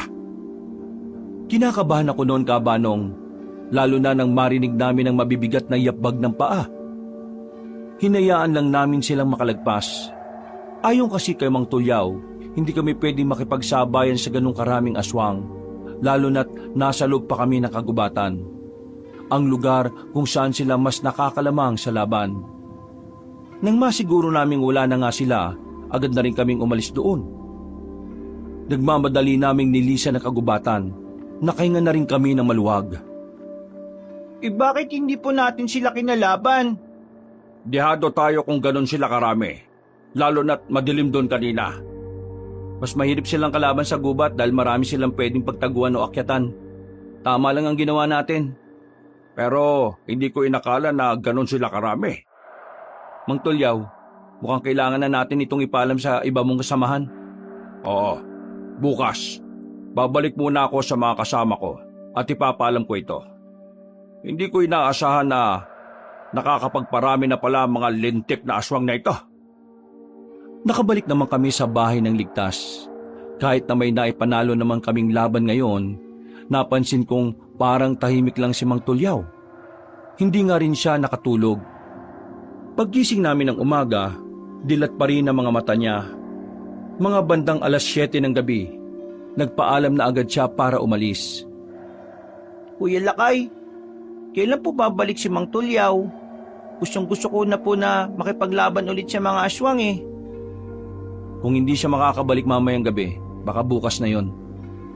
Oy Miko, wala kang pagsasabihan sa labas tungkol sa mga nangyari kagabi ah.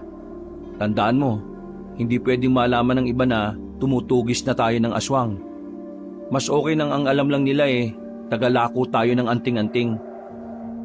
Makakaasa ka sa akin, Kuya Lakay. O sige, dito ka lang. Bibili lang ako ng para sa pananghalian natin. Medyo maambon nung umagang yon, kaya kinuha ko ang payong sa gilid. Habang naglalakad papunta sa palengke, tinawag na naman ako na matandang si Aling Esang. Alam ko na wala na naman siyang sasabing maganda, kaya naisipan ko na lang sanang lagpasan siya. Pero hindi ko nagustuhan ang sinabi niya. Ang kapal ng mukha mo! Anong sabi niyo? Akala mo hindi ko alam? Ang ano ho? Pinopormahan mo ang anak kong si Belinda. Ang kapal ng mukha mo. Matapos mong insultuhin nung nakaraan, may lakas ka pa ng loob na umaligid sa anak ko. Halos 1 buwan na rin kaming hindi nakakapag-usap ng anak niyo Kaya wala akong katotohanan yung sinasabi niyo. Nung nakaraan, may nakakita sa inyo na magkasama kayong bumili ng alambre. Sinamahan ko lang mo si Belinda kasi hindi niya alam yung mga uri ng alambre. Ano bang masama ron? Kahit na, wala ka pa rin karapatan na dumikit sa anak ko. Ang kapal ng mukha mo. Ang ganda-ganda ng anak ko tapos ikaw. Tinan mo nga yung itsura mo sa salamin. Hindi ka tanggap-tanggap. Kung alam mo lang, maraming may gusto sa anak ko na mas matino. May trabahong maganda, mayaman at higit sa lahat, gwapo. Kaya ikaw tumigil-tigil ka. Kasi kahit na kailan, hindi kayo magiging bagay ng anak ko. Inaamin ko naman po na humahanga ako sa kagandahan ng anak niyo. Pero hindi ko pa naman nararamdaman na gusto ko siyang makasama habang buhay. Pero huwag kayong mag-alala, Aling Esang. Sa oras na maisipang kompormahan siya, sasabihan ka agad kita. Para naman hindi ka nahuhuli sa balita. Abay, subukan mo lang. Makakatikim ka sa akin. Hindi ko papayagan ang anak ko na mapunta sa isang tao na walang direksyon ng buhay. Walang pera. Walang pangarap at higit sa lahat, walang mga magulang. Aling Esang, hindi ko na gusto tabas ng dila niyo Pwede tama na ho. At bakit? Masakit ba? Masakit bang marinig ang katotohanan? Naiintindihan ko na ayaw mo sa akin para sa anak mo. Pero wala kang karapatan na idawit ang tungkol sa mga magulang ko. Bakit? May masama ba ako sa sinabi ko? Ano bang problema niyo sa akin, Esang? Esang na lang ang tawag mo sa akin? Hindi kita maintindihan Wala naman akong kasalanan sa inyo. Pero noon pa man, mga bata pa lang kami nila Belinda, banas ka na sa akin. Ano ba problema mo Bakit ayaw mong sabihin? Ano? Ano? Mananapa ka? Ano bang ingay ito?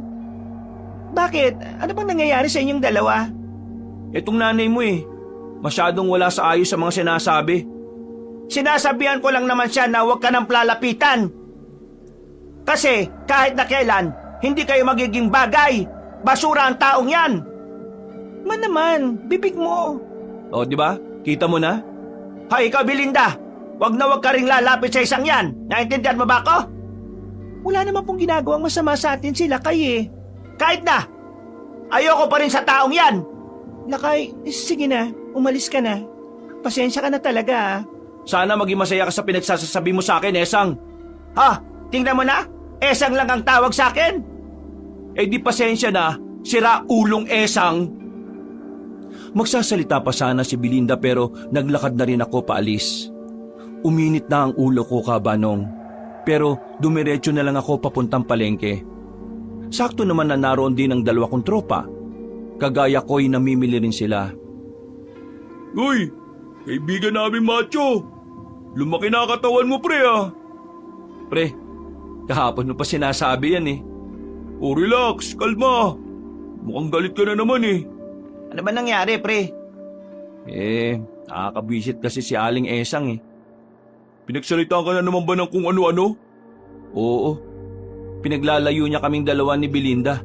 Wala naman kaming relasyon Na hindi na nga ako interesado sa babaeng yun We, Oo. Hinahangaan ko siya. Pero abala ako sa ibang bagay kaya hindi na ako interesado sa kanya. Di may pag-asa na pala ako. Ikaw? May pag-asa? Ako nga wala Alam mo bakit? Ang gusto ni Aling Esang para sa anak niya mayaman, matalino at gwapo. Kabaliktaran mo lahat ng mga yun Kaya huwag ka nang umasa. narinig mo naman siguro, no? Di, wag na lang talaga. Lakay, pre. Anong nangyari dyan sa braso mo? Kalmot ba yan? Oo, kalmot ng pusa. Pusa? Ang laki naman ng kuko ng pusa na yan. Di malaking pusa rin ang kumalmot. Tara na nga, bumili na muna tayo. Teka, sandali. May sasabihin pa pala kami. Baka lang naman interesado ka. Kung tungkol yan sa trabaho nyo sa Maynila, wag na lang. Hindi, pre. Tungkol sa aswang. Napatigil ako sa sinabi niyang yon. Parang otomatiko akong nagkaroon ng interes sa kung ano man ang sasabihin nila. Muli akong humarap. Pagtingin ko pa lang sa mukha ng dalawa, bakas na sa kanila ang tila namumuong pangamba. Ano? Bakit ang tagal mong sabihin? Naalala mo yung nagpasok sa amin ng trabaho sa Maynila? Kakilala nitong si Edong. Oo, yung minasakir yung asawa at yung pamilya. Oo, pre. Patay na rin. Ano? Patay na rin yung lalaki? Bakit? Natagpuan yung bangkay niya sa likod ng bahay nila. Warak yun tiyan, pre. Wala ring laman loob. Ang kwento kasi, lumabas daw yung biktima na merong dalang itak. Ang pagkakaalam ng mga tao ron, ilang araw nang hinahunting ng biktima yung aswang. Tapos yun, natagpuan na lang siyang patay. Eto pa pre may kwento-kwento rin dun na meron talagang aswang sa lugar nila. Hindi lang nila alam kung sino. Pwede niyo ba akong samahan sa lugar nila pagkatapos ng tanghalian? Ha? Bakit? Kakilala mo ba yung biktima? Basta. Mamaya, magkita tayo sa kanto Mga bandang alauna. Minadali ko ang pamimili ng karne at saka umuwi na rin ng bahay. Pagkatapos magluto, inihanda ko na rin ang mga dadalhin kong gamit. Nung sandaling yon, wala akong balak na isama si Miko. Wala kasing aabutan si Mang Tulyaw kapag bumalik siya. Habang nasa kwarto ko, napatingin ako sa mga peke kong anting-anting.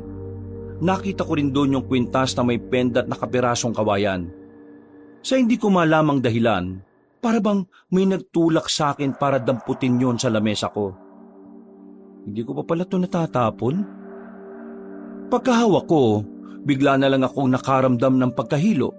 Tapos dumilim yung paningin ko. Para akong nanaginip ng gising. May mga halimaw, may mga taong namamatay. Noong mga sandaling yon, doon ko na napagtanto na pahiwatig na pala yon. Dahil ang mga nakikita kong halimaw sa panaginip ko, malakas ang kutob ko ng mga aswang yon. Nang mawala na ang pagkahilo ko, dinampot ko ang kwintas na yon. Tiningnan ko ng maigi. Wala namang espesyal sa anyo niya, pero nakakapagtaka na sa tuwing hahawakan ko yon, nahihilo ako at kung ano-ano na lang ang nakikita at naririnig ko.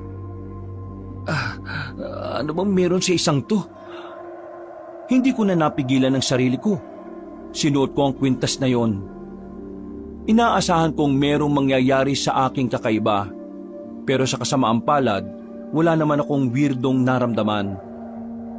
Hindi ko na nahubad yon dahil sa pagmamadali. Paglabas ko ng kwarto ko, nakaabang si Miko. Lumapit agad sa akin at saka nakiusap. Kuya, sige na. Gusto kong sumama sa'yo. Ayoko maiwan dito. Babalik din naman ako kaagad bago maggabi. Hindi pwedeng walang tao dito sa bahay. Baka mamaya umuwi si Mang Tulyaw. Wala siyang maabutan. Paano kung aswang yung dumating? Uuwi nga ako bago magdilim. Kaya walang aswang na darating dito. Huwag ka na makulit, Miko Lakad namin magkakaibigan to. Bakit may dala ka sandata? Siyempre, kailangan ko maging handa kapag lalayo sa atin. O sige na, aalis na ako. Hindi ko na hinintay pang kulitin pa ako ng batang yon. Nagmamadali akong tinungo ang kinaroroonan nila Edong at Atoy. Malayo pa lang ay nakita ko na silang dalawa. Kaya naman binilisan ko na rin ang lakad ko. Late ka ng 2 minuto at 2 segundo. Mag-aalas 2 na O tara na, samahan niyo na ako. Sabihin mo na muna kasi sa amin kung bakit. Anong meron? Anong gagawin mo ron? Oo nga, tapos may dala ka pang itak. Mananaga ka ba? Mamaya ako na sasabihin kapag nandun na tayo. Sa ngayon, huwag niyo na muna akong tanungin ng tanungin. Hindi na nagsalita ang dalawa. Ilang minuto lang ang nakalipas, nakarating na rin kami sa lugar na sinasabi ng dalawa. 2:00 pa lang ng hapon pero kakaunting tao lang ang makikita sa labas. Ramdam na ramdam ko ang takot ng mga naroroon dahil sa kwento-kwentong merong aswang doon. Habang naglalakad kami, tumigil si Atoy. Nakasimangot na ang mukha kaya naisipan kong sabihin na ang totoo. Ano na? Ano ba talagang gagawin mo rito, pre? Manghuhula na lang ba kami? Sabi mo na kasi, para ka namang others eh. Dahil sa aswang. Ano? Dahil sa aswang? Bakit? Nandito ako dahil sa aswang. Kailangan ko makita ang aswang na nandito. At kailangan ko siyang mapatay. Kaya ka ba may daladalang itak? Oo, papatayin. Seryoso ka ba, pre? Talaga? Mukha ba ako nagbibiro? Aabalahin ko ba kayo ng ganito kung nagtitrip lang ako? Eh di totoo pala yung sinasabi ni Miko. Sinabi niya sa'yo? Ang sabi niya sa akin, kaya ka raw nagpalaki ng katawan kasi kumakalaban daw kayo ng aswang. Kahit si Miko, lumalaban din daw. Di ako naniniwala kasi alam ko bata lang siya eh. Pero totoo pala talaga. Di ko na muna sinabi sa inyo.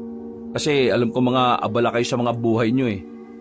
Si Mang Tulyaw, siya ang nagturo sa amin kung paano labanan ng mga aswang. Seryoso ka ba talaga? Bakit? Bakit bigla ka nalang nagkaroon ng interes sa pagpatay ng aswang, pre? Eh di ba, ikaw pa nga itong numero 1 hindi naniniwala sa aswang eh. Nalaman ni Mang Tulyaw yung pinagkakaingatan kong sikreto. At dahil doon, inalok niya ako ng trabaho. Ang trabahong yun eh, tumugis ng aswang. May mayamang tao na nag-uutos sa amin na pumatay ng mga aswang kapalit ng pera.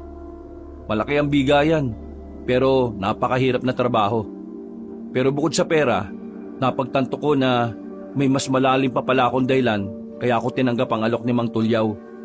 Yun eh, ang makabawi sa mga kasalanang ginawa ko sa mga tao. Kasalanan? Anong kasalanan yun? At ano yung sikreto na nalaman ni Mang Tulyaw? Dami mo namang hindi sinasabi sa amin eh. Mamaya ko na ididetalye. Sa ngayon, tulungan niyo muna ako matuntun kung nasaan yung aswang dito. Ay naku, sumasakit ulo ko sa mga nalalaman ko. Sinimulan na rin naming maglakad. Nilibot namin ang baryong yon. Nagtanong-tanong na rin kami sa mga tao. Pero ni isa sa kanila ay parang takot magsalita.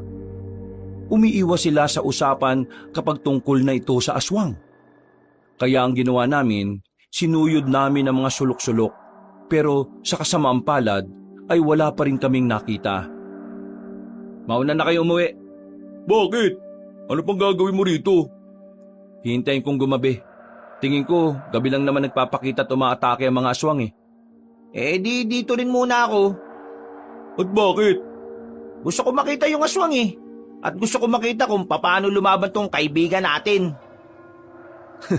Nagdududa ka siguro sa sinasabi ko na ito ang trabaho ko ngayon, no?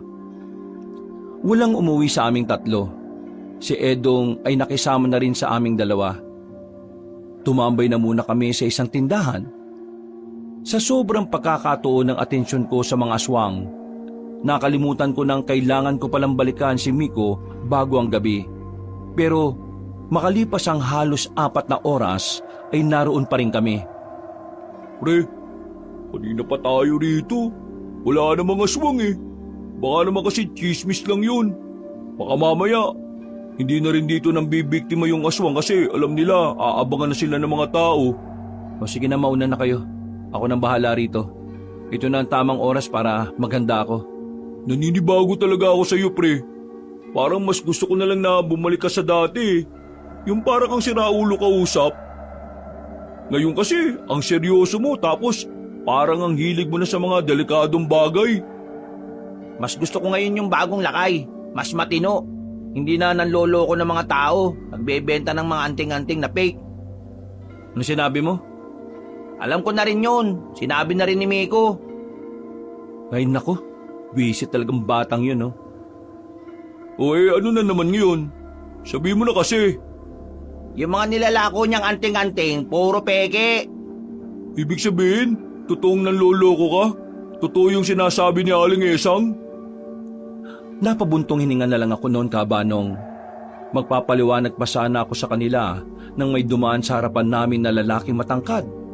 Maputla ang balat at parang hindi mapakali. Tingin ng tingin sa paligid, pero pareho naming sinundan ng tingin ng lalaking yon. Pakiramdam ko noon, aswang ang lalaki. Kaya agad namin itong sinundan hanggang sa makarating na kami sa likuran ng nagtataasang kawayan. Madilim na ang parting yon, kaya hindi ko na muna sila pinalapit. marana kong naglakad papunta roon. Paghawi ko ng halamanan, nakita ko ang 3 aswang na merong nilalapag na babae na sa palagay ko ay buntis ang babaeng yon. Tiningnan ko ang paligid. Masyadong masikip. Kaya nang mapatingin sila sa akin, dahan-dahan akong umatras. Hindi dahil natatakot ako, kundi dahil gusto ko silang dalhin sa mas maliwanag na lugar. Binalikan ko ang 2 kong kaibigan at pinatago ko na muna sa gilid. Ilang sandali lang, kaharap ko na ang 3 aswang. Kapwa may mga dugo pa ang mga kamay at bibig nila. Sandali silang lumingon sa buwan na maliwanag, na parabang tuwang-tuwa sila dahil bilog na bilog yon. Kung nagtataka kayo kung sino ko, pwes ako si Lakay, ang baguang manunugis na papatay sa inyo. Nagkatingin na ng mga aswang sa sinabi ko, Kabanong. Bigla na lang silang natawa. Sa isip-isip ko, hindi sila naniniwala na isa akong manunugis. Nakaramdam ako ng kaunting pagkapahiya dahil alam kong nanonood sa akin ang mga kaibigan ko. Kaya naman, pumorma na rin ako para kalabanin sila. Hinugot ko na ang daladala kong itak. Napansin ko sa galaw nila na parang kinabigla nila ang tindig ko. Nagmamadali silang lumapit sa akin. Sabay-sabay nila akong inatake. Buti na lang ay nabasa ko na ang mga galaw nila, kaya madali akong nakailag. Nang makakuha naman ako ng tamang pagkakataon, agad kong hinataw ang isa sa tagiliran. Dahil sa ginawa ko ay gegewang-gewang agad ang isang aswang. Sa puntong yon, parang napagtanto na rin nilang hindi ako basta-basta lang na may hawak na itak. Oh, napatigil yata kayo. Ano, natatakot na ba kayo? Parang wala na silang balak na lumapit sa akin, kaya ako na lang ang kusang tumakbo palapit sa kanila. Sa sobrang galing ng ginawa kong pag-atake, napalabas ni Edong sa pinagtataguan nila dahil sa tuwa. Yan pre, patayin mo mga yan! Yan! Buti nga sa mga salot na yan! Hinataw ko ulit ang isang aswang ng malakas. Tinamaan naman yon sa liig. Hindi pa ako nakontento. Itinara ko pa rin ng itak sa tiyan niya. Nang isang aswang na lang ang natitira, hindi na ako nagsayang ng oras. Tinaga ko rin yun ng ilang beses hanggang sa tuluyan na nga itong bumagsak. Nang masiguro kong patay na ang mga aswang na yon, kagad na rin akong nilapitan ng 2. Usang gala, pre. Ikaw ba yan? Ang galing mong siraulo ka. Para ako nanonood sa isang pelikula. Napakagaling mo. Akalain mo nga naman, dati manluloko, ngayon nagliligtas na ng mga tao. Dahil sa nangyari, nakita ng ibang tao ang ginawa ko. Kitang-kita rin sa mukha nila ang tuwa nang mapagtantong napatay ko ang mga aswang. Para bang ako yung nagsilbi nilang pag-asa. Pero hindi pa man kami nakakalis doon, biglang may dumating pang isang aswang. Kumpara sa iba, kakaiba ang presensya ng aswang na yon. Isang matandang lalaki, kalmado, may ngiti sa mukha niya. Pero iba ang nararamdaman ko sa ngiting yon. Pinalayo ko na kagad si Edong at Atoy. Mabigat ang presensya niya. Nabasa ko na kagad na meron siyang gagawing masama, kaya tinulak ko sa gilid ang 2 kong kaibigan. Bigla na lang lumapit sa akin yung matandang aswang at sinubukan akong sugatan. Pero mabilis akong nakailag. Kahit ako rin, hindi ko inaasahan na magagawa ko ang ganoong kabilis na galaw. Napadistansya ang matandang aswang. Nagtataka, nakatingin sa akin na parang nakakita siya ng multo. Sino ka? Bakit nasa iyo yan? Bakit ganyan ang reaksyon mo? Takot ka rin bang mamatay kagaya ng mga kasama mo? Tinatanong kita, sino ka? Lakay, yan ang pangalan ko. Ikaw, sino ka? Hindi na siya nagsalita pa. Muli niya akong inatake. Pero sa pangalawang pagkakataon ay nagawa ko siyang ilagan. Para bang bawat galaw niya ay alam ko. Sobrang lakas din ang pakiramdam ko, kaya wala siyang tsansa na mapatamaan ako. Kaya nang ako naman ang nagkaroon ng tamang pagkakataon, hiniwa ko siya sa likuran. Sinundan ko pa ng isang taga sa bandang balikat niya. Lumayo siya saglit na parabang walang nangyari. Bakas pa rin sa mukha niya ang pagtataka. Hindi pa tayo tapos, iyo. Babalikan kita. sa tamang oras. Hoy, huwag kang umalis! Hindi ko na nagawa pang habulin na matandang aswang na yon nang tumalo na siya sa bubungan ng mga bahay. Sa mga oras na yon, mas lalong humanga sa akin ang mga tao. Si Edong at Atoy naman ay nakatingin lang sa akin. Nagtataka sila habang nakadako ang mga mata sa suot kong kwintas. Bakit? Anong problema? Pre, yung kwintas mo. Ha? Yung kwintas mo umiilaw! Sandali kong hinubad ang kwintas. Nakita kong umiilaw nga ito na parang maliit na bumbilya. Namilog ang mga mata ko. Namamangha. Hindi makapaniwala na totoo ang hinala ko na hindi nga talaga pangkaraniwan ang kwintas na yon. Itong kwintas na ito ang dahilan kung bakit mabilis ang kilos ko kanina. Ito yata yung totoong anting-anting. Dahil sa kuryosidad, nagmamadali kaming umalis doon. Bumiyahe agad kami pauwi sa baryo namin. Pagdating ko naman sa bahay, saktong naroon na si Mang Tulyaw. Pagagalitan niya sana ako dahil iniwan ko mag-isa si Miko, pero nang makita niya na suot ko ang kwintas, hindi siya nakapagsalita kaagad. Tinuturo niya lang yung nasa liig ko. Bakit? Alam niyo ba kung ano to? Papanong napunta sa'yo ang anting-anting na yan? Di anting-anting pala talaga yon. Natapakan ko lang to nung nakaraang buwan. Kinuha ko. Akala ko kasi simpleng kwintas lang eh. Hindi ko naman inakala na isa pala talaga tong anting-anting. Nagamit ko nga ito kanina nung may kalaban akong aswang eh. May nakalaban kang aswang at nagamit mo yan? Sigurado ka ba? Oo, kanina meron siyang kinalaban. 3 aswang pa nga eh. Hindi lang siya basta nakipaglaban. Ang bilis niya rin. Pati yung isang matandang aswang na mukhang malakas, napatras niya eh. Mang Tulyaw, sino ba talaga nagmamay-ari ng anting-anting na ito? Naglakad si Mang Tulyaw at tumupo sa harapan ng pinto namin. Nakita kong may sumilay ng ngiti sa mukha niya. Bagay na nakapagpanatag ng kalooban ko. Yang anting-anting na yan ay ang nawawalang anting-anting ng pinuno ng mga manunugis. Namatay siya nitong nakaraang taon dahil sa katandaan. Hindi ko inakala na sa'yo pala mapupunta yan. Isasauli ko ba to sa pamilya niya? Hindi. Total, nagagamit mo naman pala yan eh. Ikaw na muna ang gagamit niyan. Kailangan mo yan dahil mas malalakas na aswang na makakalaban natin. Nakausap ko na pala yung iba kong kasama. Alam na nila ang nangyayari. Maasahan natin ang tulong nila sa laban na ito. Yung matandang aswang na nakalaban ko kanina, malakas siya, hindi siya pangkaraniwan. Tinanong niya ako kung bakit nasa akin tong anting-anting na ito. Isang matandang aswang na may mabigat na presensya. Hindi ako pwedeng magkamali. Kung alam niya ang tungkol sa anting-anting, malamang sa malamang, ang aswang na yon ay ang pinuno ng mga aswang. Sa sinabing yun ni Mang Tulyaw, kusang nagtindigan ng mga balahibo ko. Hindi ko may kakailan na nakaramdam ako ng kaba sa nalaman ko. Naisip ko kasi na kung hindi ko pala nadala ang anting-anting na yon, malamang ay pinaglalamayan na ako. Gaano ba kabangis yung matandang yun? Kanina nakita namin wala namang binatbat eh. Huwag niyo siyang mamalitin. Malakas ang aswang na yon. Ang dahilan kung bakit hanggang ngayon buhay pa siya dahil nahihirapan ang lahat ng manunugis na patayin siya. Pero takot siya kay Lakay kanina dahil suot niya yung anting-anting eh. Ibig sabihin, alam niyang pwede siyang matalo kung nilabanan niya to. Oo, pero hindi siya natatakot. Inatrasan kanya dahil pag-aaralan niya ang sitwasyon.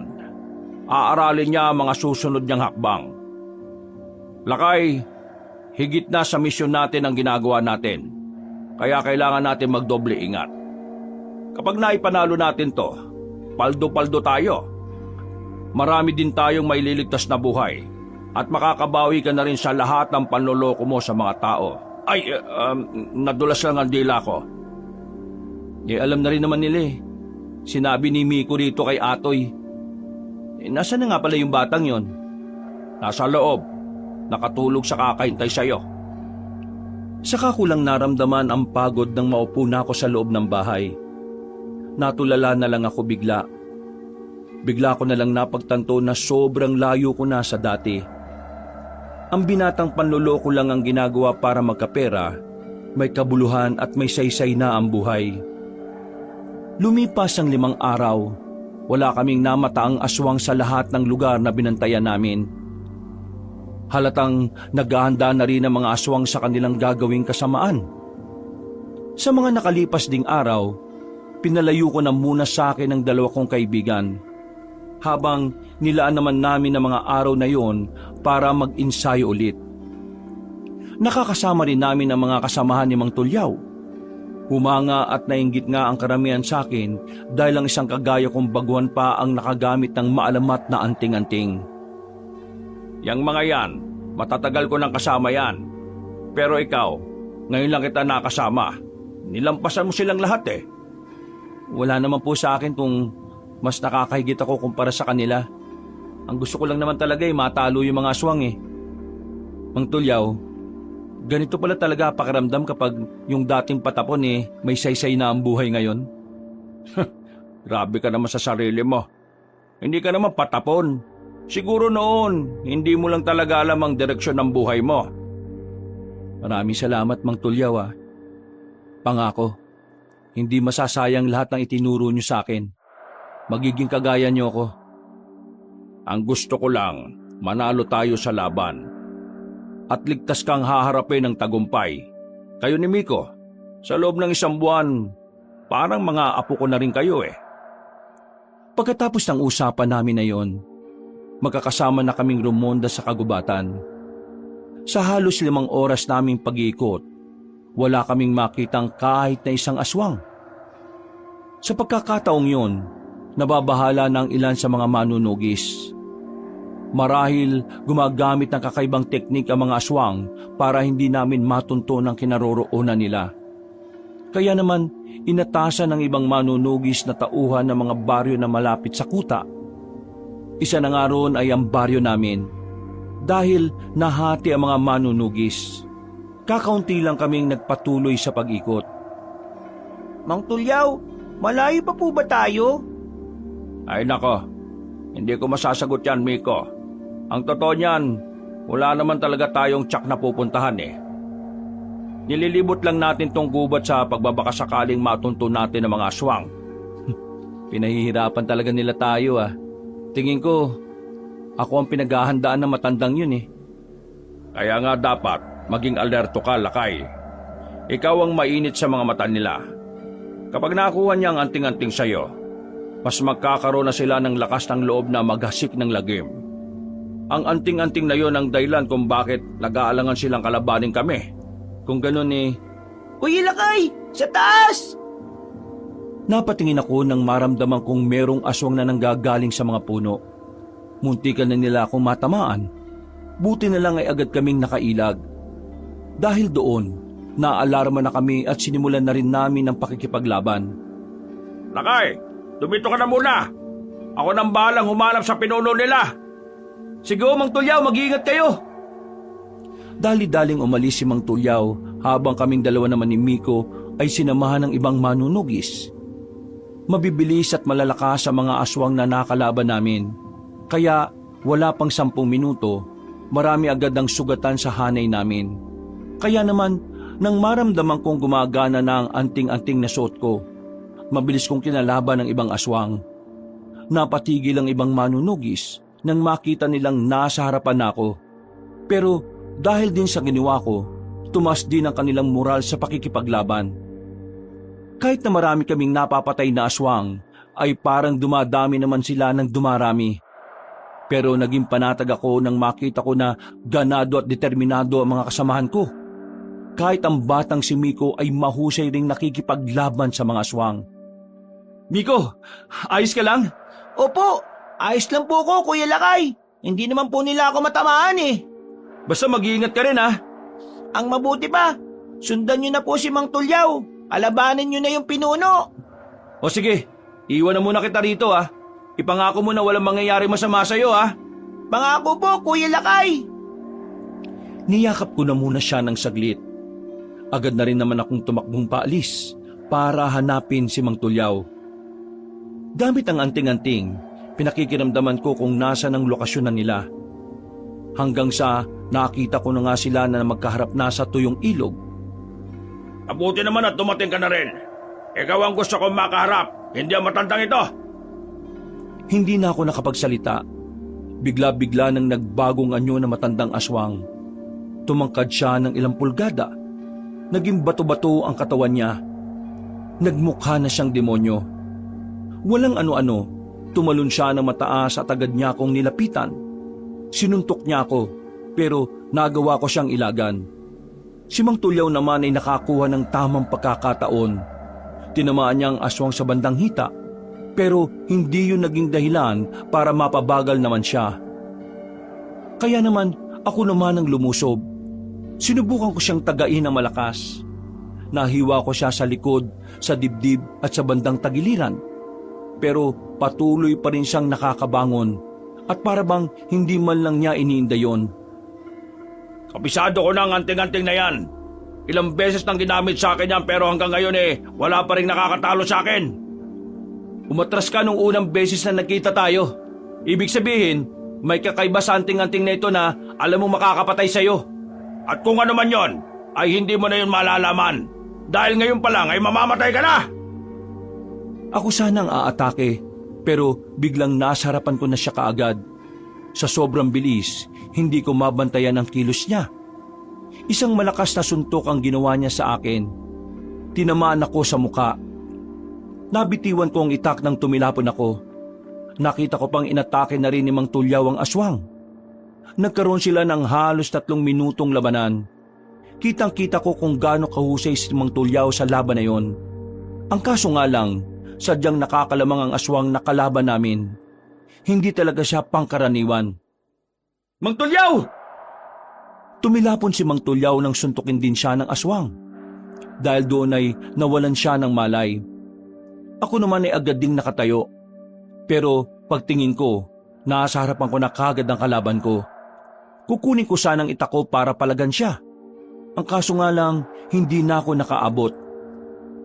Dinakma niya ako sa liig at saka sinuntok ng maraming beses. Akmang kukunin niya ang kwintas na nasa liig ko pero bigla siyang nakaramdam ng init. Napaso ang kamay niya, dahilan para mas lalo siyang magalit sa akin. Pinagsisisipan niya ako kahit na nasa lapag na ako at hindi makalaban. Kung hindi lang siguro dahil sa anting-anting, bali-bali na ang buto ko. Kahit na binubugbog niya ako, nararamdaman ko ang enerhiya ng anting-anting na parang nakabalot sa katawan ko. Bagay na patuloy na nagpapalakas sa aking katawan. Kahit na anong gawin mo, hindi mo ako kayang talunin. Isa ka lang kabuti. Biglang lumitaw kahit na walang alam sa mundong kinalalagyan niya. Hindi ka tinatablan ng kahit na anong gawin kong paghiwa sa katawan mo. Hindi ko alam kung anong meron sa iyo Pero ngayon, alam ko na. Anong pinagsasasabi mo? Wala ka namang kayang gawin Ang mabuti pa, ubarin mo ang anting-anting at ibigay mo na lang sa akin. Kung hindi ka tinatablan ng kahit na anong sandata, siguro naman tatablang ka nito. Mabilis akong tumakbo sa harapan niya. Hindi niya yun inaasahan, pero nagawa niyang makadistansya. Akala niya'y hindi ko siya susundan, pero mabilis akong lumapit ulit sa kanya. Sinuntok niya ako, pero nakailag ako. Nakakuha ko ng magandang pagkakataon. Sinuntok ko siya ng malakas sa tagiliran niya. Tumunog ang buto niya dahil sa puwersang idinulot sa akin ng anting-anting. Noong mga sandaling yon, nakita ko nang tinablan siya ng ginawa ko.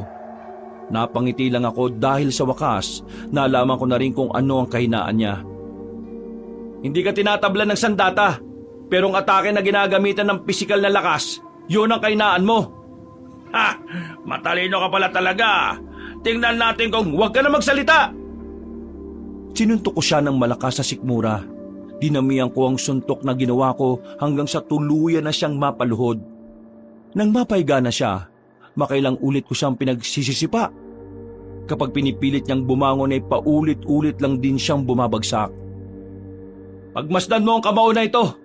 Ito ang kamao na tatapos sa iyo ngayon. Tutuldo ka na natin to. Dinama ko ang enerhiya ng anting-anting. Nararamdaman ko na parang naiipon yun sa kamao ko.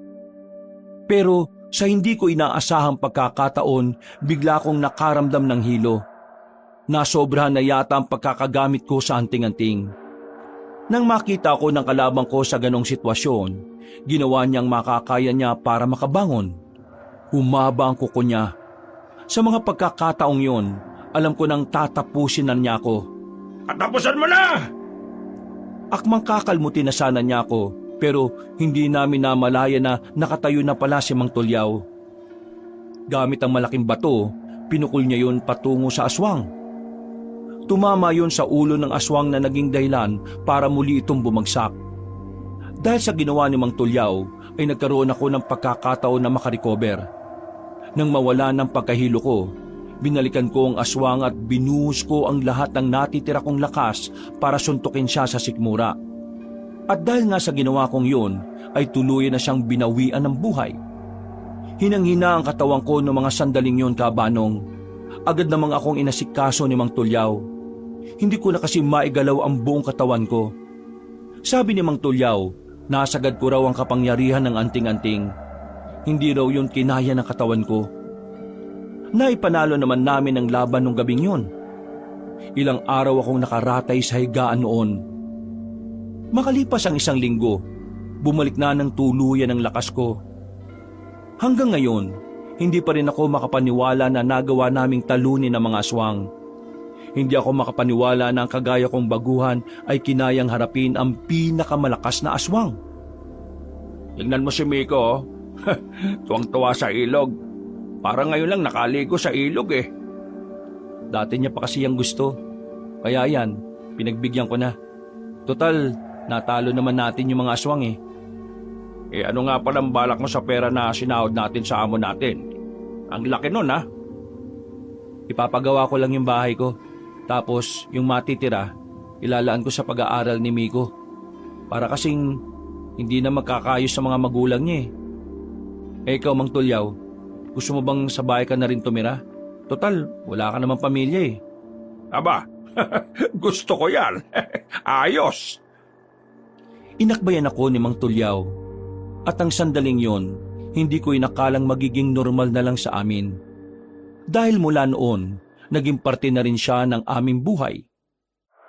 Bukod sa 2 kong kaibigan, nagkaroon na rin kami ng panibagong pamilya na may tuturing na rin naming haligi ng aming tahanan.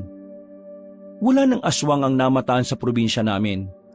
Tuluyan na namin silang nalagas at dahil dito, naging payapa na ang mga baryo na dati-rati ay nababalot ng takot. Hanggang ngayon, buong-buo pa rin sa akin ang lahat ng mga nangyari. Hinding-hindi ko yung makakalimutan, Kabanong. Dahil sa karanasan na yon, napagtanto ko kung ano ba talaga ang bagay na kailangan kong gawin. At yun ay ang maging alagad ng kabutihan. Mga kabangers, mga kayanggaw, si Kabanong po. Bago po tayo magwakas ay nagpapasalamat po ako sa lahat ng mga sumubaybay ngayon sa kwento natin. Sana po nagustuhan nyo. At kung nagandahan po kayo sa kwento natin, sana naman po ay mag-subscribe po yung bago lang po sa channel natin. At huwag niyong kalimutan na pindutin yung notification bell para lagi po kayong nanonotify pag may mga bago tayo mga videos. Napakalaking tulong po sa amin yon, lalong-lalo na kung magko-comment po kayo at pipindutin niyo po yung like button. Ngayon, kung medyo nabitin po kayo sa kwento natin, bisitahin niyo po yung iba natin mga channel. Katulad na lang po ng Pamela Clamil. Nagnanarate po ako doon bilang si Lolo Pael at ako rin po bilang si Kabanong. Sana rin po ay huwag niyo kalimutang mag-subscribe doon ha, kasi konti pa lang po yung mga subscribers natin doon eh. At mag-comment at mag-like rin po kayo. Ngayon kung talagang nabibitin pa rin po kayo sa mga storya natin, eto, bisitahin niyo po yung bagong-bagong channel natin, yung Kabanong version 2.0, kung saan meron na po tayo mga moving images. So may mapapanood na rin po kayo habang nakikinig po kayo ng magandang kwento na may music and effects. Kaya sana po huwag niyo kalimutan mag-subscribe doon ha, para makasama kayo sa first 100,000 subscriber ng channel na yon. At para hindi po kayo mahirapan na hanapin yon, ilalagay po namin sa description below or ipipin comment po natin yung mga link ng mga nasabi kong channel. Hanggang sa susunod na kwento, wakas!